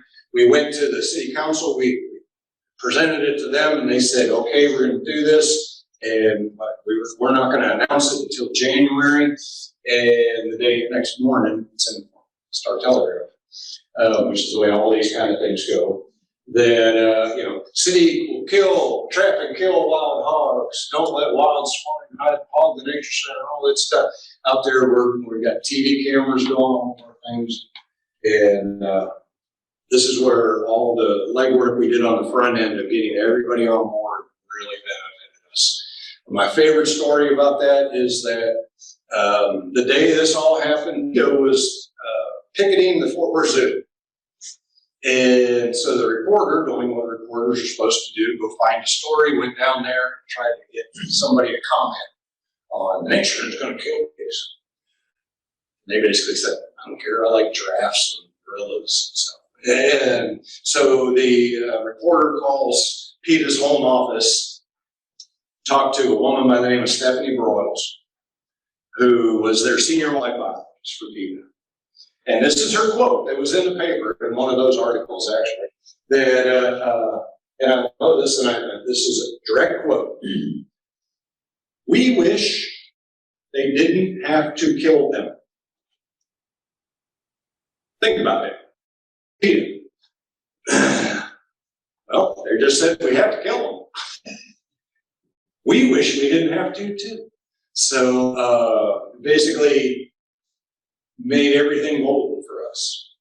Currently, we're 19 years into the program because we found pigs in 1999. Everything I just talked about took 3.5 years to get permission. In the meantime, remember that population, pig population grows. We removed over 30,000 pounds. The number of pigs is irrelevant because we don't know how many we started with. But if we remove 30,000 pounds of biomass, it's going to take another 2,000 pounds to get that 30,000 going every year. So we took out a huge amount. Our sightings have been greatly reduced. Our damage has been greatly reduced. We're able to move pigs from high public use areas through our control activities. So at our boardwalk, we can go in there and put a little effort in and push pigs out so that our visitors don't have to deal with it. And we're not under a microscope anymore. It's just business as usual after all this time. This is, we average on our pigs 2.25 trap nights per pig removed. And that's baiting traps, doing all that kind of stuff. Estimated labor costs us about $60. January is our most efficient month. Euthanasia, and this is important to the animal welfare community, and this is a duh statement. Shot placement is critical. You're going to do a humane euthanasia, gotta shoot them right. This is a unique thing that we do. We actually call it our humane index. We actually monitor the amount of time that every pig is under stress. From the first time they amp up when you approach a trap till all the pigs are dead, we're averaging just under 3.25 minutes. And which sounds like a long time if you're just walking out and boom, but it's oftentimes not that simple. But the animal welfare community loves that we do this because it keeps us, I should say that I've done this presentation 100 times in one form or another, and every time I do it, I have to recalculate that number because it goes down. So that means as we do more of this, we're getting more efficient and our humane index is getting better. We are not making animals suffer.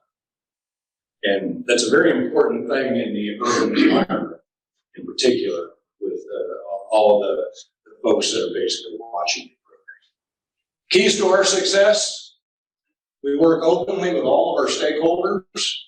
I like the phrase, keep no secrets, but give no details. We don't talk about numbers and all those kind of things, and I never go into the blood, guts, and gore type descriptions. We don't hide from the media. The media doesn't call us anymore, which is a good thing. We employ sensitivity and media training. We have never hunted pigs on the Nature Center. We have gone in search of pigs with a firearm on the Nature Center. But hunting connotates sport, recreation, all those kind of things, and that's not what we're doing. It is our lethal removal program is a part of our overall wildlife management program. So just key little things like that are important. And when you're developing your plan to include all possibilities, anything you can possibly think of, who's going to screw this up? And figure out a way to get around them or bring them on board on the front end.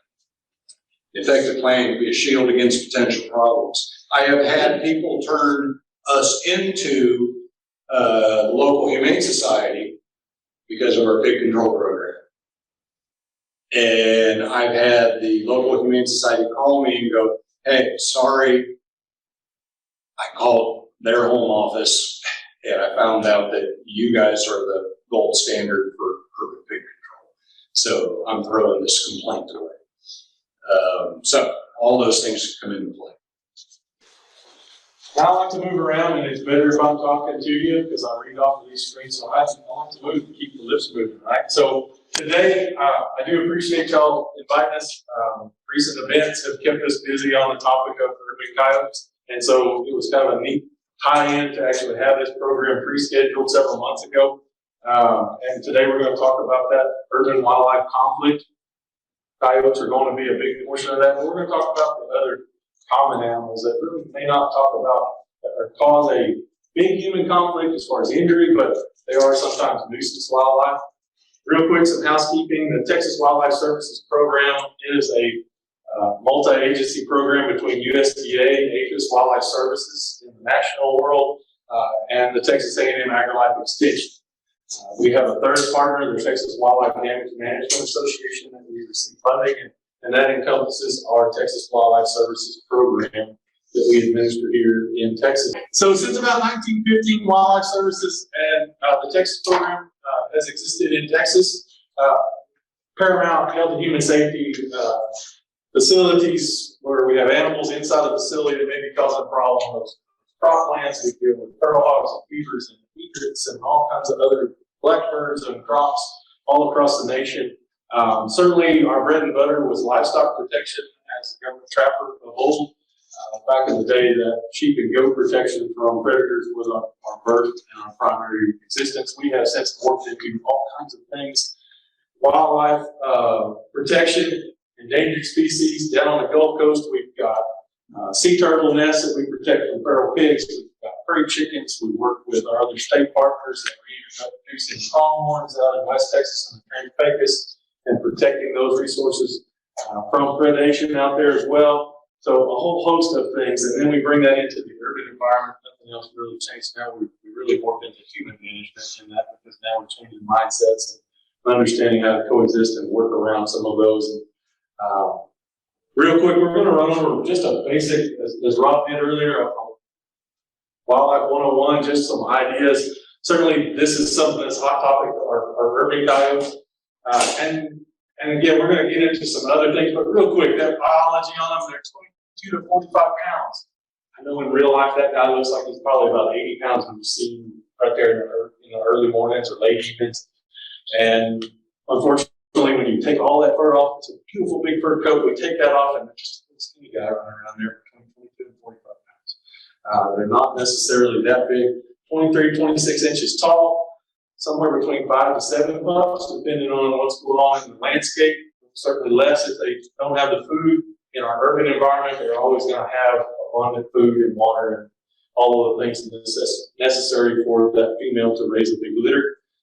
We're gonna have April to June is the born-on date, so we should start seeing pups being born, and usually about the 4th of July is where we start seeing those pups come out, and we get a lot of calls throughout the Metroplex, small puppies and things being born and seeing them underneath their decks in the outhouse in the back shed around the corner or dilapidated buildings throughout our neighborhoods. They are omnivores, so they can consume everything. And as we heard it earlier, I think we can apply that. If it has a calorie, they will eat it to all of our wildlife, not just feral pigs that we talked about earlier. Right now, we're seeing lots of bugs, so it's springtime, spring is sprung.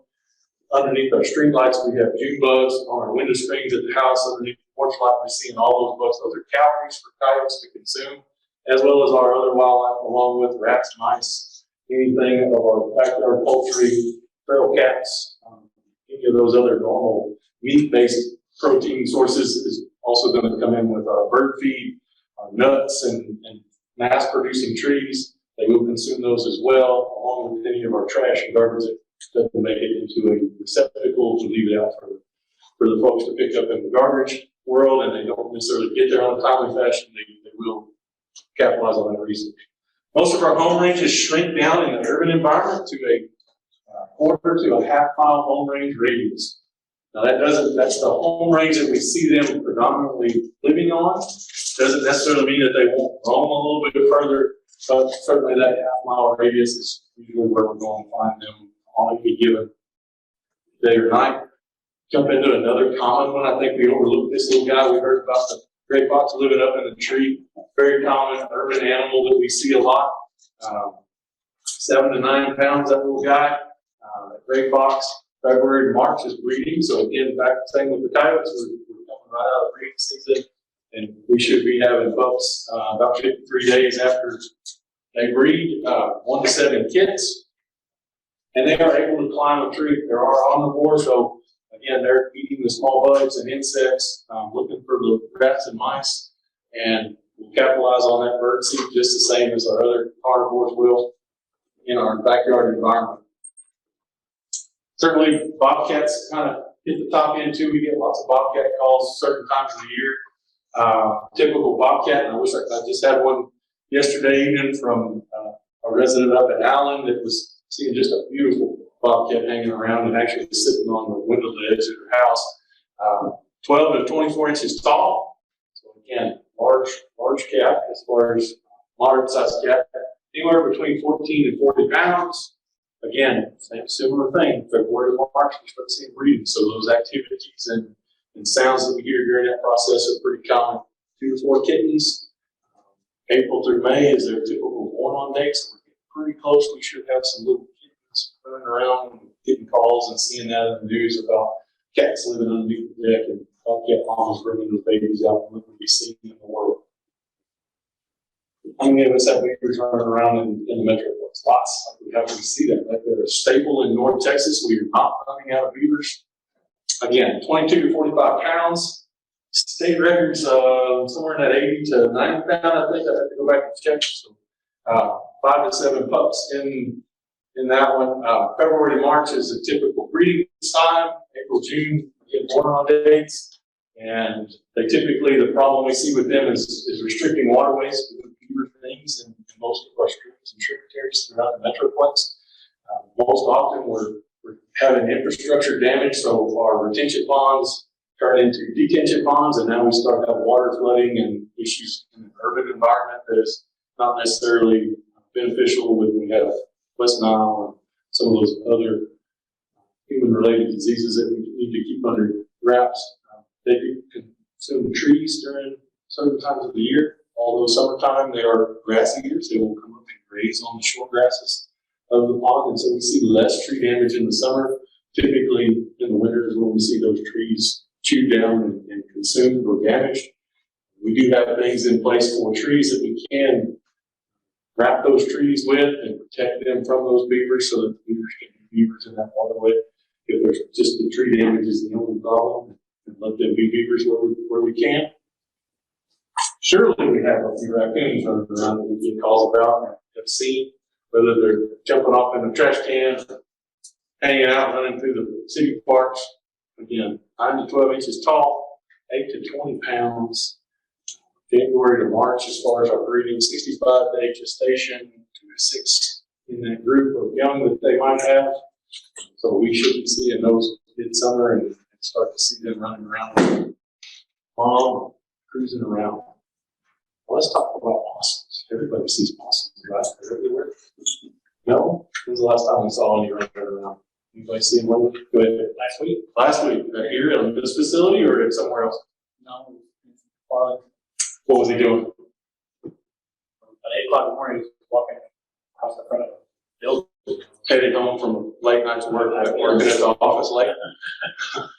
Possums tend to get a pretty bad rap. We think of them as kind of being ugly and distasteful. They may not be the best used critter, but goodness, they're omnivores or marsupial. So we have babies in pouches. I really think of our possum as kind of nature's trash can. They're looking to pick up everything that they can and clean up that environment. They're a great animal to have around. Not necessarily in the house or underneath the porch or any kind of cavity that you might have around your buildings or something like that. But they do breed multiple times a year, up to 13 young. So imagine mom packing all those kids around on her back and everything. Talk about a tough life in that world. But again, they hang out in that pouch for 2 months, low body temp. So when we start talking about that between diseases, they actually harbor very few diseases, so they are not a disease carrier of stuff like rabies and other things like that because their body temperature, internal temp, does not support those diseases. So, again, very interesting critter. Most of the time, that open mouth display is just that. You can reach right in, not saying you won't get bit, but they're very reluctant to try to bite you. We can harass them enough that they do, but ultimately their objective is to get out of there as quick as they can because they don't have physical defense. And playing dead, a typical possum playing dead is one of those defenses.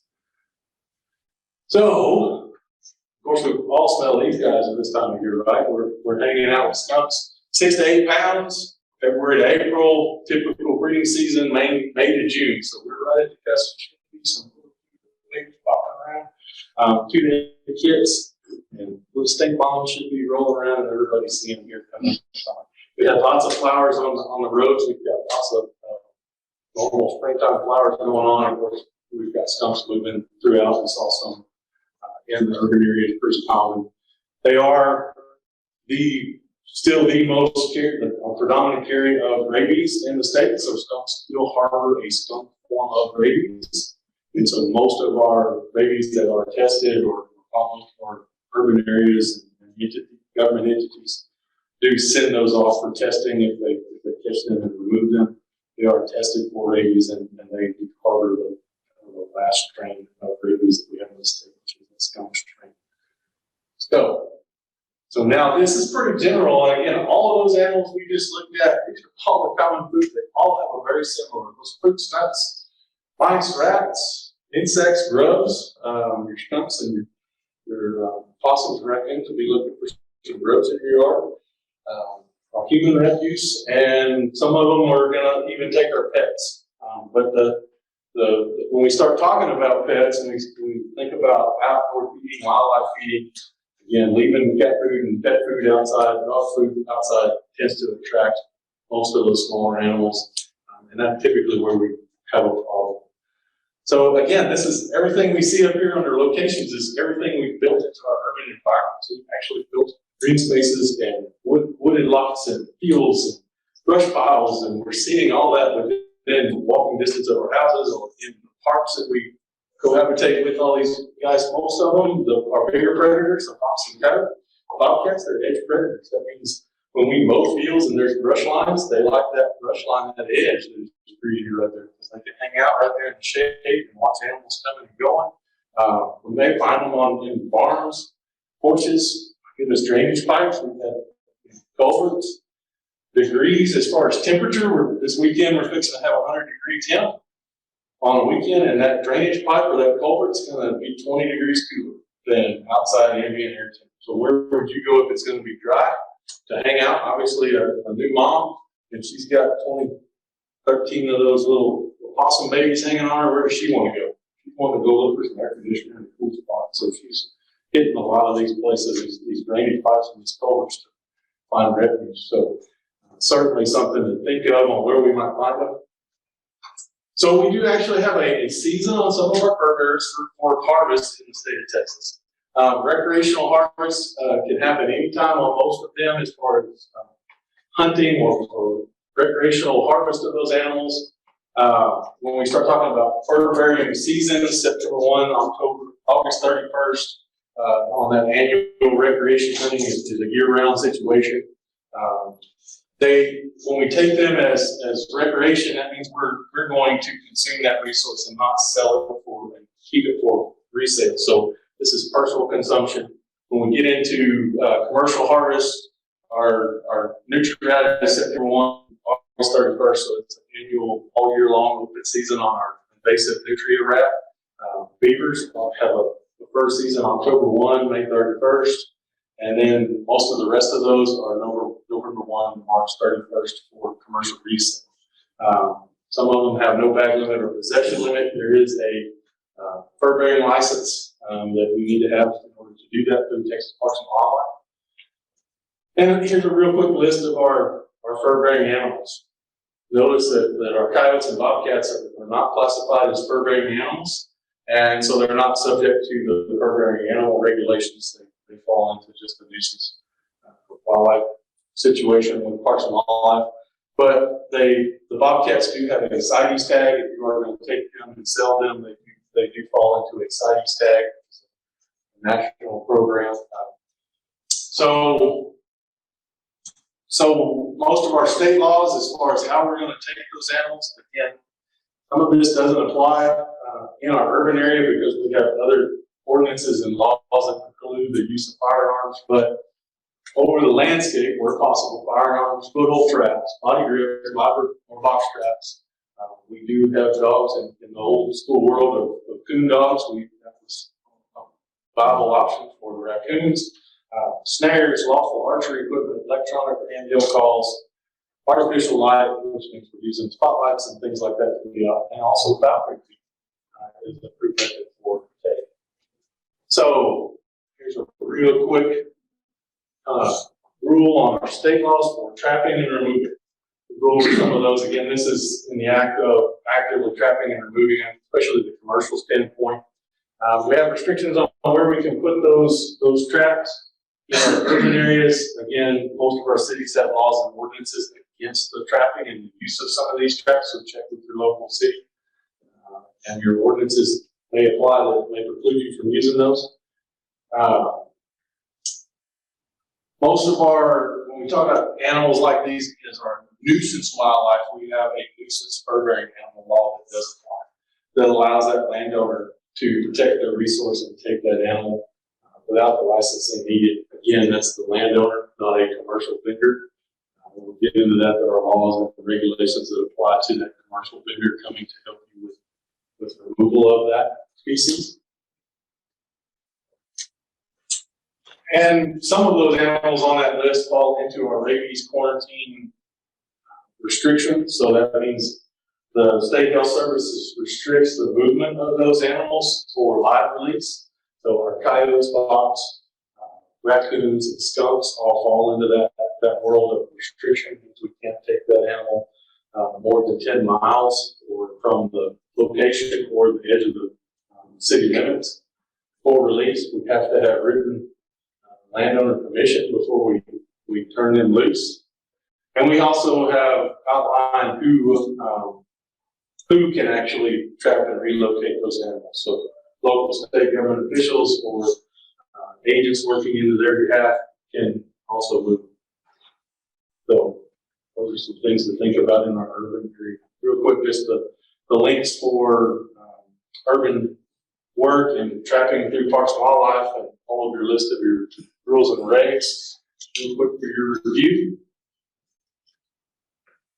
When we talk about our diseases, these are potential diseases that some of these animals, or most of these animals could carry. Rabies, parvo, mange, distemper, tularemia, giardia, leptospirosis, just to name a few. We can add potentially COVID. We're doing some national testing on wildlife for COVID variants.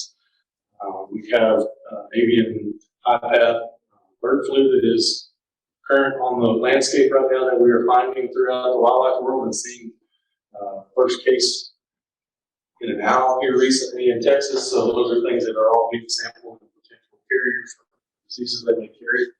Real quick, let's talk about symptoms of rabies, that lethargy, fever, vomiting, anorexia, cerebral dysfunction. So now we're having mental issues, cranial nerve dysfunction, ataxia, weakness, paralysis, seizures, difficulty breathing. One of the big things that we see in rabies is we actually have two forms of how that is expressed. What we typically talk about, the aggressive side, is that yeller sort of fits that we see in that movie promoted. Most likely, we will normally see what we call the dumb or lethargic expression of that. It looks very similar to distemper is how it's expressed, so they're not very active. They don't really want to be aggressive and do anything. They just kind of want to lay there and hang out. That's typically what we see. We see the aggressive side very few in what we have right now. So Wildlife Services and our Department of State Health Services every year do an oral rabies vaccine program down along the Rio Grande Valley up into Big Bend country of Texas, and we drop vaccine baits out for coyotes and fox to consume, and suppresses and inoculates them for rabies. So this program's been going on for many years now. We use fixed wing planes and we fly patterns all across South Texas and down in West Texas. And that is a hopper that drops that little bait out, and we drop hundreds and thousands of those little baits out for those animals to be inoculated and vaccinated against carrying rabies. Here is a pattern of that drop. This is, again, it's a dated pattern, but as you can see, this is our typical flight plan all along the river down to the Big Bend country, and we're looking for canine rabies, and right in the hill country, we do a little bit of the fox strain of rabies for suppression of that, because we have multiple stages. Just as we saw with COVID, different variants, rabies has different variants. Canine, fox, skunk in Texas. We have a raccoon variant over in the eastern seaboard that we actively do an ORVP program in our national program as well. So those are all things that we are currently doing. I have a question on that. Go ahead. Has there been any studies based on that to how efficacious that actually is? Pretty good. We pretty much, in Texas, we've wiped out before, and we can't claim it because there's always a chance of it popping up, but the last bastion of rabies in Texas currently is the skunk strain of rabies. We just, most of our foxes, because of that effort, but then we are under the design currently. They're looking in how to make a vaccine bait for the fox, because the trouble with the current baits are they're too big, so the vaccine actually has to get down onto the tonsils and coat the tonsils, and so when we take that bait from a bigger animal and try to let a skunk use it, it's hard. It just runs out of the mouth, because when they bite the sachet packet, it just squirts out the side. So in conjunction with our National Wildlife Research Center, we do have field trials going on trying to vaccine experiments to have something for them to target our skunk population. So far, it has been working pretty good. Is there also a reason why that particular area along Rio Grande? When we started that, we had canine rabies coming across from Mexico. And so during that mid-80s, early 90s, we had a rash of coyote rabies in South Texas. And so that was when that was implemented to protect from that side of the state. So we had some risk. Are there any plans to expand throughout the state for that?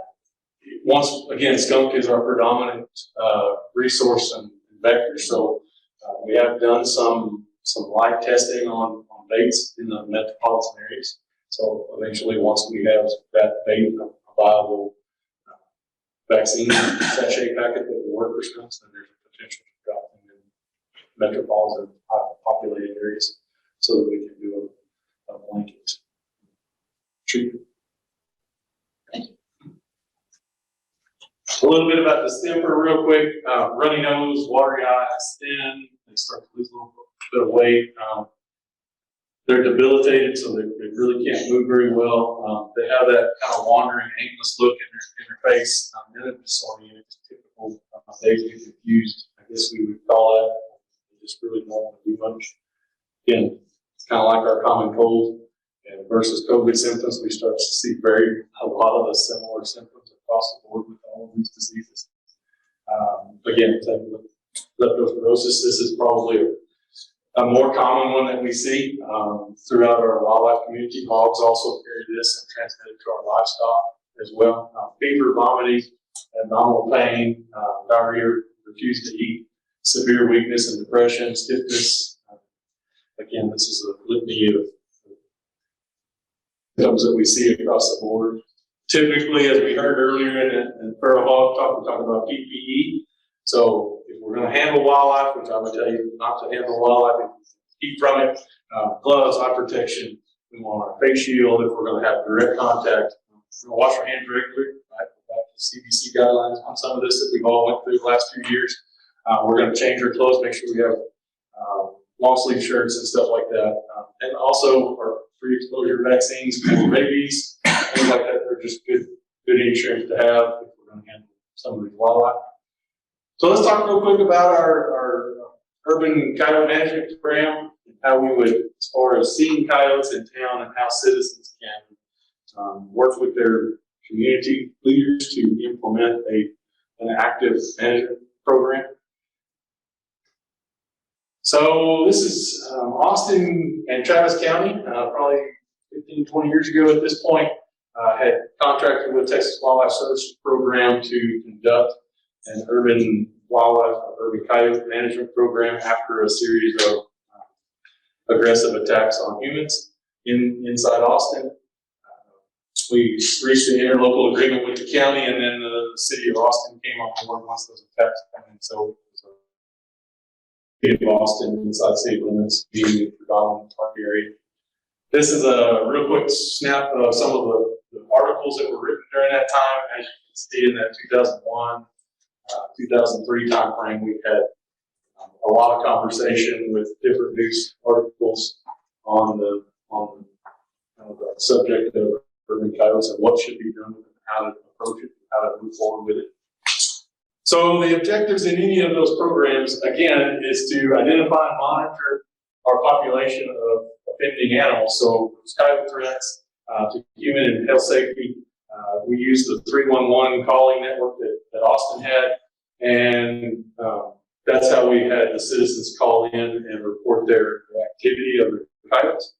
And we wanted to minimize the coyote threat to human and health safety, also minimize coyote threat to pets, so we can understand that correlation with humans and pets and the close proximity to all of them. And again, minimize the number of coyotes euthanized. Our objective was not to kill all coyotes, it was only to take out those bad actors that may be making a bad name for the other coyotes that are perfect citizens within our community. And so that is always the goal. Again, when we think of trapping, we typically think somehow it jumps from removal of some to extirpation of all. And that's not exactly what we're hoping to achieve. We're selectively removing individuals, those bad actors within that community, and letting the rest kind of be normal coyotes like we want them to be. So we subscribe to a Baker and Tim paper, the 1998 paper on coyote behavior. There are 7 steps that we will talk about today. Those starting out, number 1, an increase in observing coyotes on the streets and in the yards. Now we're starting to see them more frequently. So on our way to work in the mornings, on our way home in the evenings, typical evening dark hours, we start to see an increase in those coyotes being seen. Number 2 on that scale is an increase in coyotes approaching adults taking pets at night. Again, I actually add just seeing them hunting on this a little bit more, just seeing them in the act of hunting prey typically is a number 2 for me. And I really think the approaching adults really probably needs to be down a little bit further. But number 3 on that is early morning, late afternoon daylight observations of coyotes at 7, 8 o'clock in the morning. Those coyotes walking down the streets, we're seeing a lot of that this time of year because what's going on right now. We had a beautiful cool front that came in the other day. We've had unseasonably cool weather all the way into May right now. We've had some gorgeous afternoons. sitting at the beach or underneath the gazebo with some adult beverages. Probably sounds pretty good, right? Some good music, some Texas country music or whatever other we want on local stuff. And enjoying an afternoon with some friends, right? But those guys want to do the same thing. They want to hang out on the grassy knoll and just let the sun bake on them and enjoy the sun and have a normal life just like we do. So this is when we start seeing that. Going for that early morning walk this time of year is not uncommon. When we get to later in the summer when it's 100 degrees or 85 degrees at 7 o'clock in the morning, when we start to see them doing that, now we've really kind of increased that presence in our neighborhood on those kind of those unseasonably warm days, and they're still out there early in the morning. Now we may have some issues. Again, back to that daylight. Now we're seeing daylight, midday, mid-morning. They're actively chasing. We're taking pets. Again, this is pets at large, and we have to define that at large because most of our cities, state law require that animal to be in the backyard or confined on the property, not just off leash and still on the property. That's technically at large, even though they might stand in the front yard. Without a fence, they are technically at large. But those animals coming up in that yard and approaching those pets is what is the kind of key factor on that number 4 level right there. Number 5, we're taking coyotes attacking and taking pets on a leash as we're walking, and the proximity to their owners. Now, of course, recently we've seen there's a varying length on our leashes, and we're seeing lots of folks with that long 20, 30-foot leash and that extendo reach. I like it for my little Jack Russell because she can walk faster than I can, and I like having her way out there. She's small enough I can pull her back if I need to. But typical recommended leash is 6 feet. So that's where this comes in. So there's some variability on where that animal was in relation to that human. Standard would be 6-foot leash, but obviously state of practice potentially is 15, 20-foot leash where that animal is farther away than we actually think when that coyote comes up and approaching the pet. So keep that in mind. Number 6 is coyotes seen in and around children's play area, school grounds, and parks in midday. And this is while at recess. Not just because we saw them early in the morning running through the playground, but this would be something where those kids are on the playground and they are at recess and they are present when the coyote actually comes through there. And again, number 7 is coyotes acting aggressively towards adults that are midday. Lunchtime we came home and coyotes coming up and approaching and doing all those things outside the normal activity hours of coyotes. So how does that city or that government entity implement an outreach program? We do that with our call-in system. In this example in Austin, they use that 311 information system. The biggest key with that is real-time information. Basically, who's calling me so that I can call them back? What was the reason for the call? How was that animal acting? Where was the location of the incident? Basic typical incident reporting from any of our police departments that are already taking information on acts in the human world. This can be added to the wildlife world. And this is just a basic outline of how that report goes. Anything we call in, we need to know the who, what, when, and that's what that does. When we actually start taking actions based on that report, again, that's the biggest thing for the citizens to understand is we need that data so that we can understand patterns of those animals, but depending on their activity, there may not be any direct action. We may follow up, we may make contact with that individual so that they understand we are keeping tabs on that and that we are interested in their information and build that community relationship.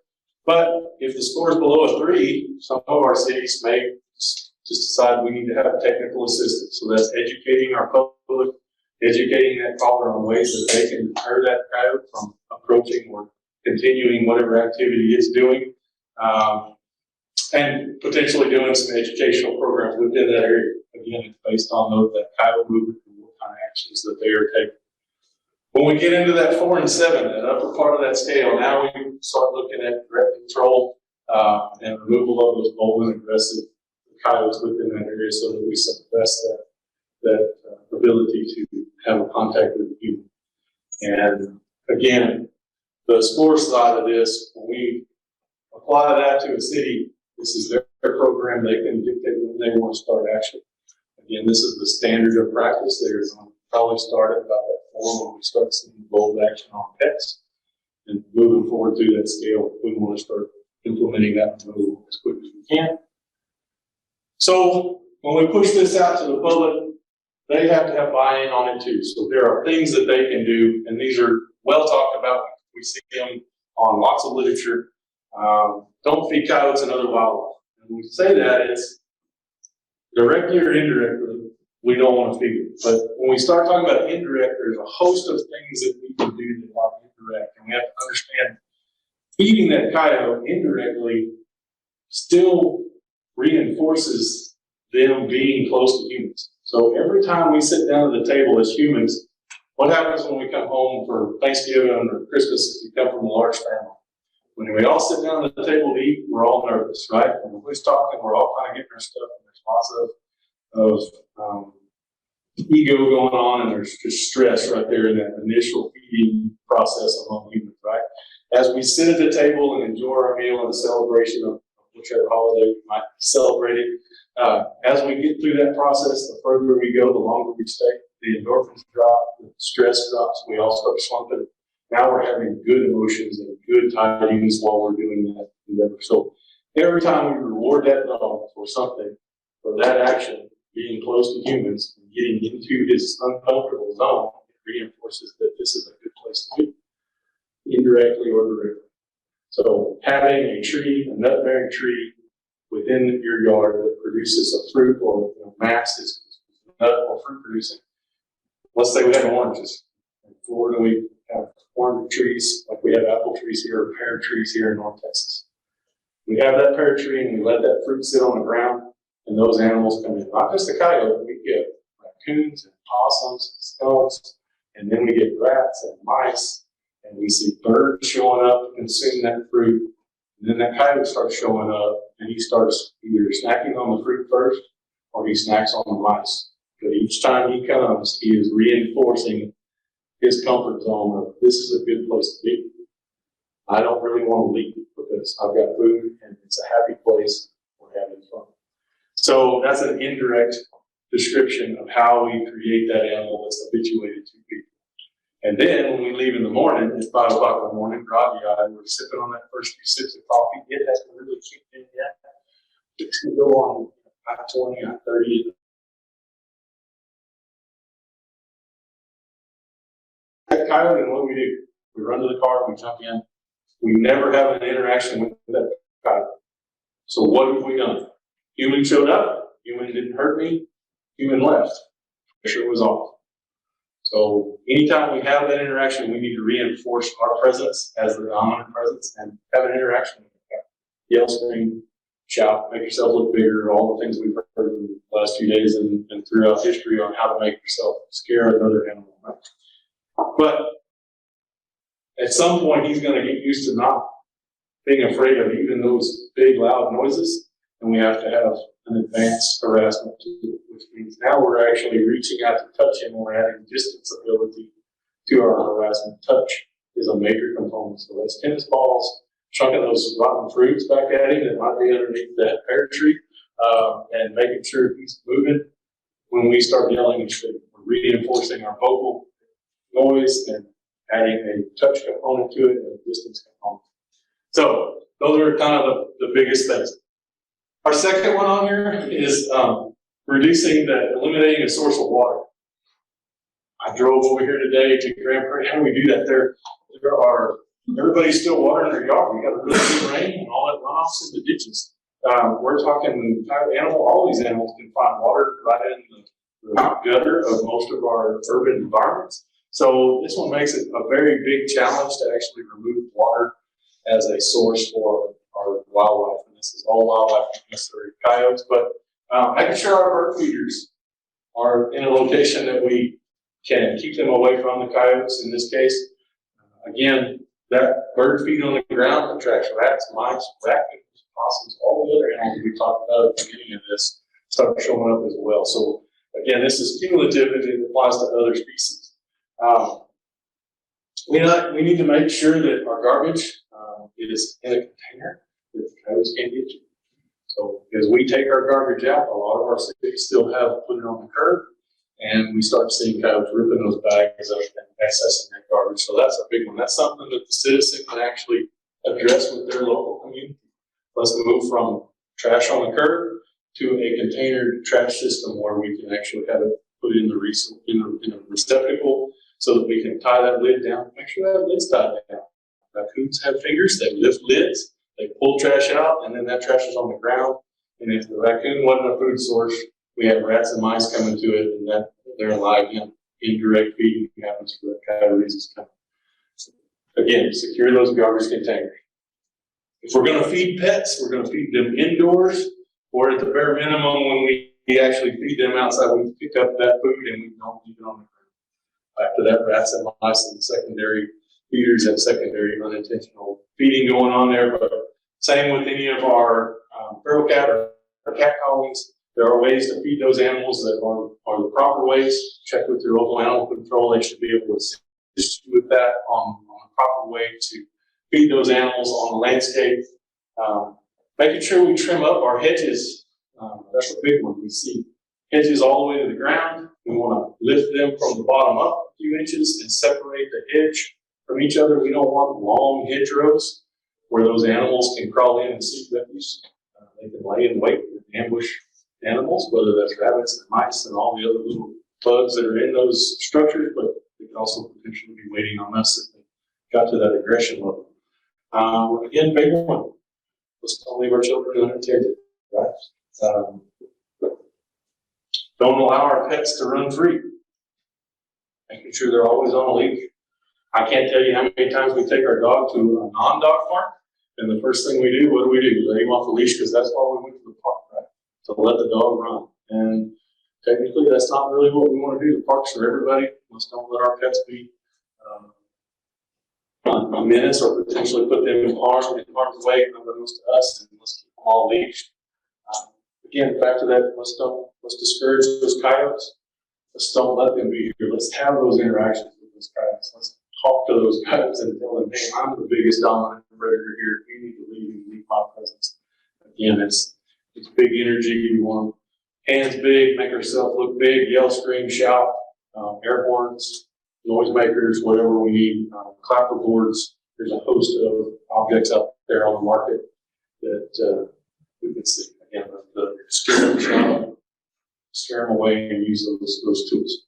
So let's talk about data real quick on this one. So this is an interesting chart again. This is dated material from 2004, 2013 during the middle of this program. This is what happens when that program is administered. We started seeing aggression levels go down, or at least call levels, based on what goes in on that 7-step scale. And we started seeing buy-in on the calls. So there's a lot of ways to read that increase in calls.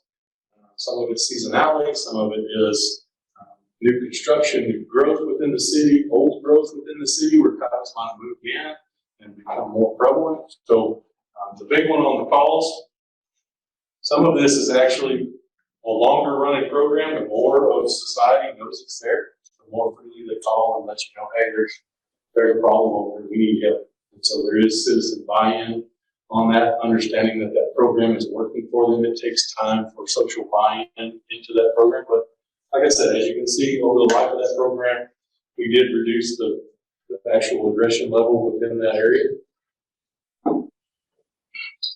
And again, our reduction of calls on pets dropped off quite a bit, and aggressive behavior in general came down. So some of our management and education needs, again, exclude or minimize food resources, exclude the predators, and this is again property owners. You can exclude them, let's fence them out. Maintaining that natural wariness so that they continue to stay in that state of not comfortable among humans. And some of that goal of moving those animals for that alpha male complex or alpha female, typically in our older age animals. We may need to take anywhere from 2 to 5 coyotes from that area, that pack area and the structure to achieve that. And then we get back into that reinforcing that natural wariness. We let the reporting happen. And as those reports come in, we address them and move on through the management system. So this is 2 months before a trapping event in Austin. These are, the red obviously is the level of aggression, all the way out to green where we're seeing those calls. This is a month during the trapping in that area, and we noticed that we've come down off of the red into the green. We're still seeing them, but we've lost a lot of that aggression. And this is 3 months after. We've lost calls, nobody's seeing much. Coyotes are back to being seen maybe at night, if nobody's calling and having those kind of concerns anymore. So that's essentially what we can do in that, what we can see. In about 2012, we also did a program for the city of Mansfield.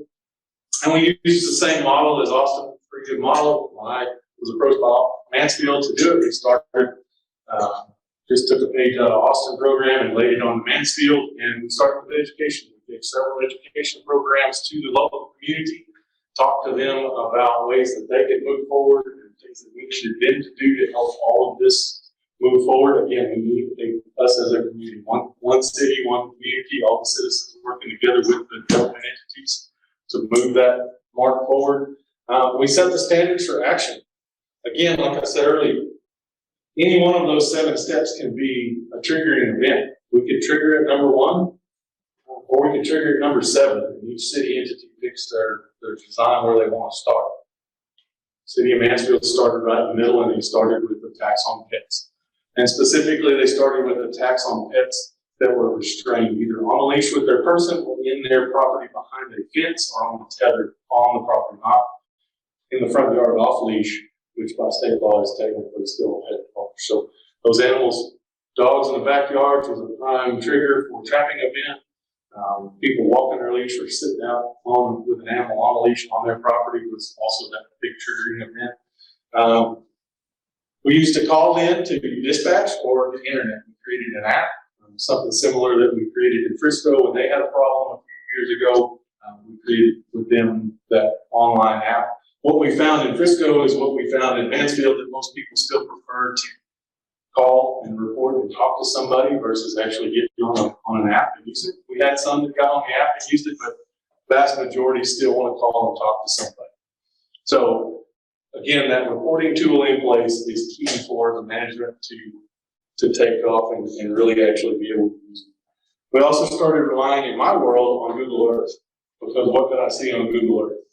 Now I had locations of attacks, and we could start triangulating after multiple attacks where coyotes might be living based on home range. Back to that early slide, 1.5 to 1/2 mile home range in an urban environment. Now we can actually start targeting individuals within the community.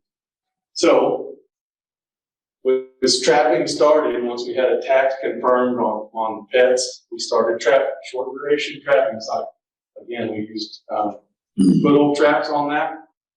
Typically, we had attacks in levels of 3. Again, now I need 3 points to triangulate location. So it happened to work out that as we got to the 3rd attack, we started seeing locations where we might need to go start putting traps to target that action. We typically had 16 to 48 hour success on that. Typically 12 to 14 was probably routine. I would set the traps in the evening, be back in about 4 hours the next day in the morning, early hours of the morning, and would be successful enough to catch coyotes that next day. And once we caught our animals, typically a mated pair, we would pull out, and then we may potentially set enough traps to get, again, back to that 2 to 5 animals in that location. Once we did that, we would go back to the reporting. Once we have our animals out in the trapping process, we pull out, we let the reporting tell us where we need to move next. Everything was based on those reports. In that time frame from about 2011 to 2014, total coyotes, I don't have it on here, but about 12 coyotes were removed on these events. When we start looking at these events. So in this map, real quick, it's color coded by year. Again, we didn't take that many coyotes over a 3-year period. In general, 12 over that 3-year period. But as you can see, these circles are the trapping zone. So that's that 1/4 to 1/2 mile buffer that we knew that we were affecting throughout the city. And so our project assessment, we evaluated the results. We continue that, again, it's result driven. We continue that education program. We're still reaching out to those communities and having that constant conversation to our homeowner groups and HOAs. And we continue to monitor with our reporting system. Those reporting systems are still up on Mansfield. You pull it up on their city website and you see how to report a coyote sighting. You see it in Trisco, Rockwall. Within the last several months, I believe after the first year, we implemented a reporting system for the city of Rockwall that they manage. And then you come in and we track when we need, again, based on your report and your coyote behavior. And it's not a population-driven situation, it's a behavioral-driven. And so in that program, we have public opinion, right? We have lots of public opinion, whether that's the anti-trapping world that doesn't have a grasp on what we're doing or doesn't care to have a grasp, but they have their own beliefs and they're going to interject. And you have the pro-trapping, the kill them all group. And so we try to find that happy medium, understanding that, again, it's not a population reduction, it's an aggression reduction program. We will have more healthier coyotes if we take those bad actors out. Because then the coyotes can be normal coyotes. They offer a benefit to the community. They are reducing rodents and other animals that they consume that might be in high numbers if they weren't there. So it is a benefit to have this, but like anything else, we mow our yard during growing season. That's a management platform. It's the same with harvest of our natural resources, including the wildlife. It is a harvest on that, and it's a maintenance plan. So it's not somehow we get to that eradication and that is as far from it as we need to be.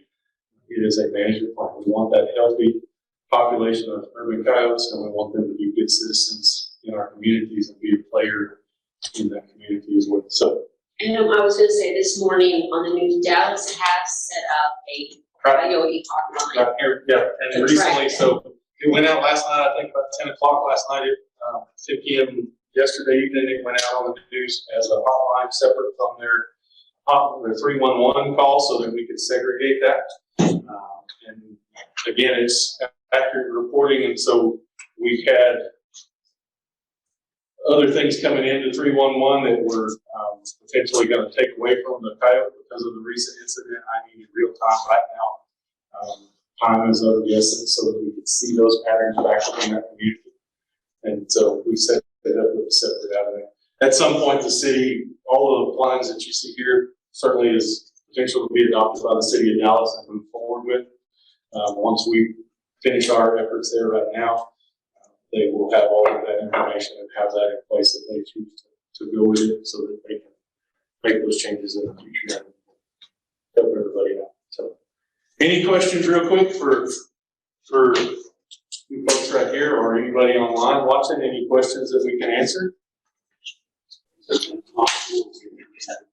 For anybody that is still online, if there are no questions at this point in time, we will go ahead and close the meeting. We do appreciate y'all being with us today. Sorry we were a little over time.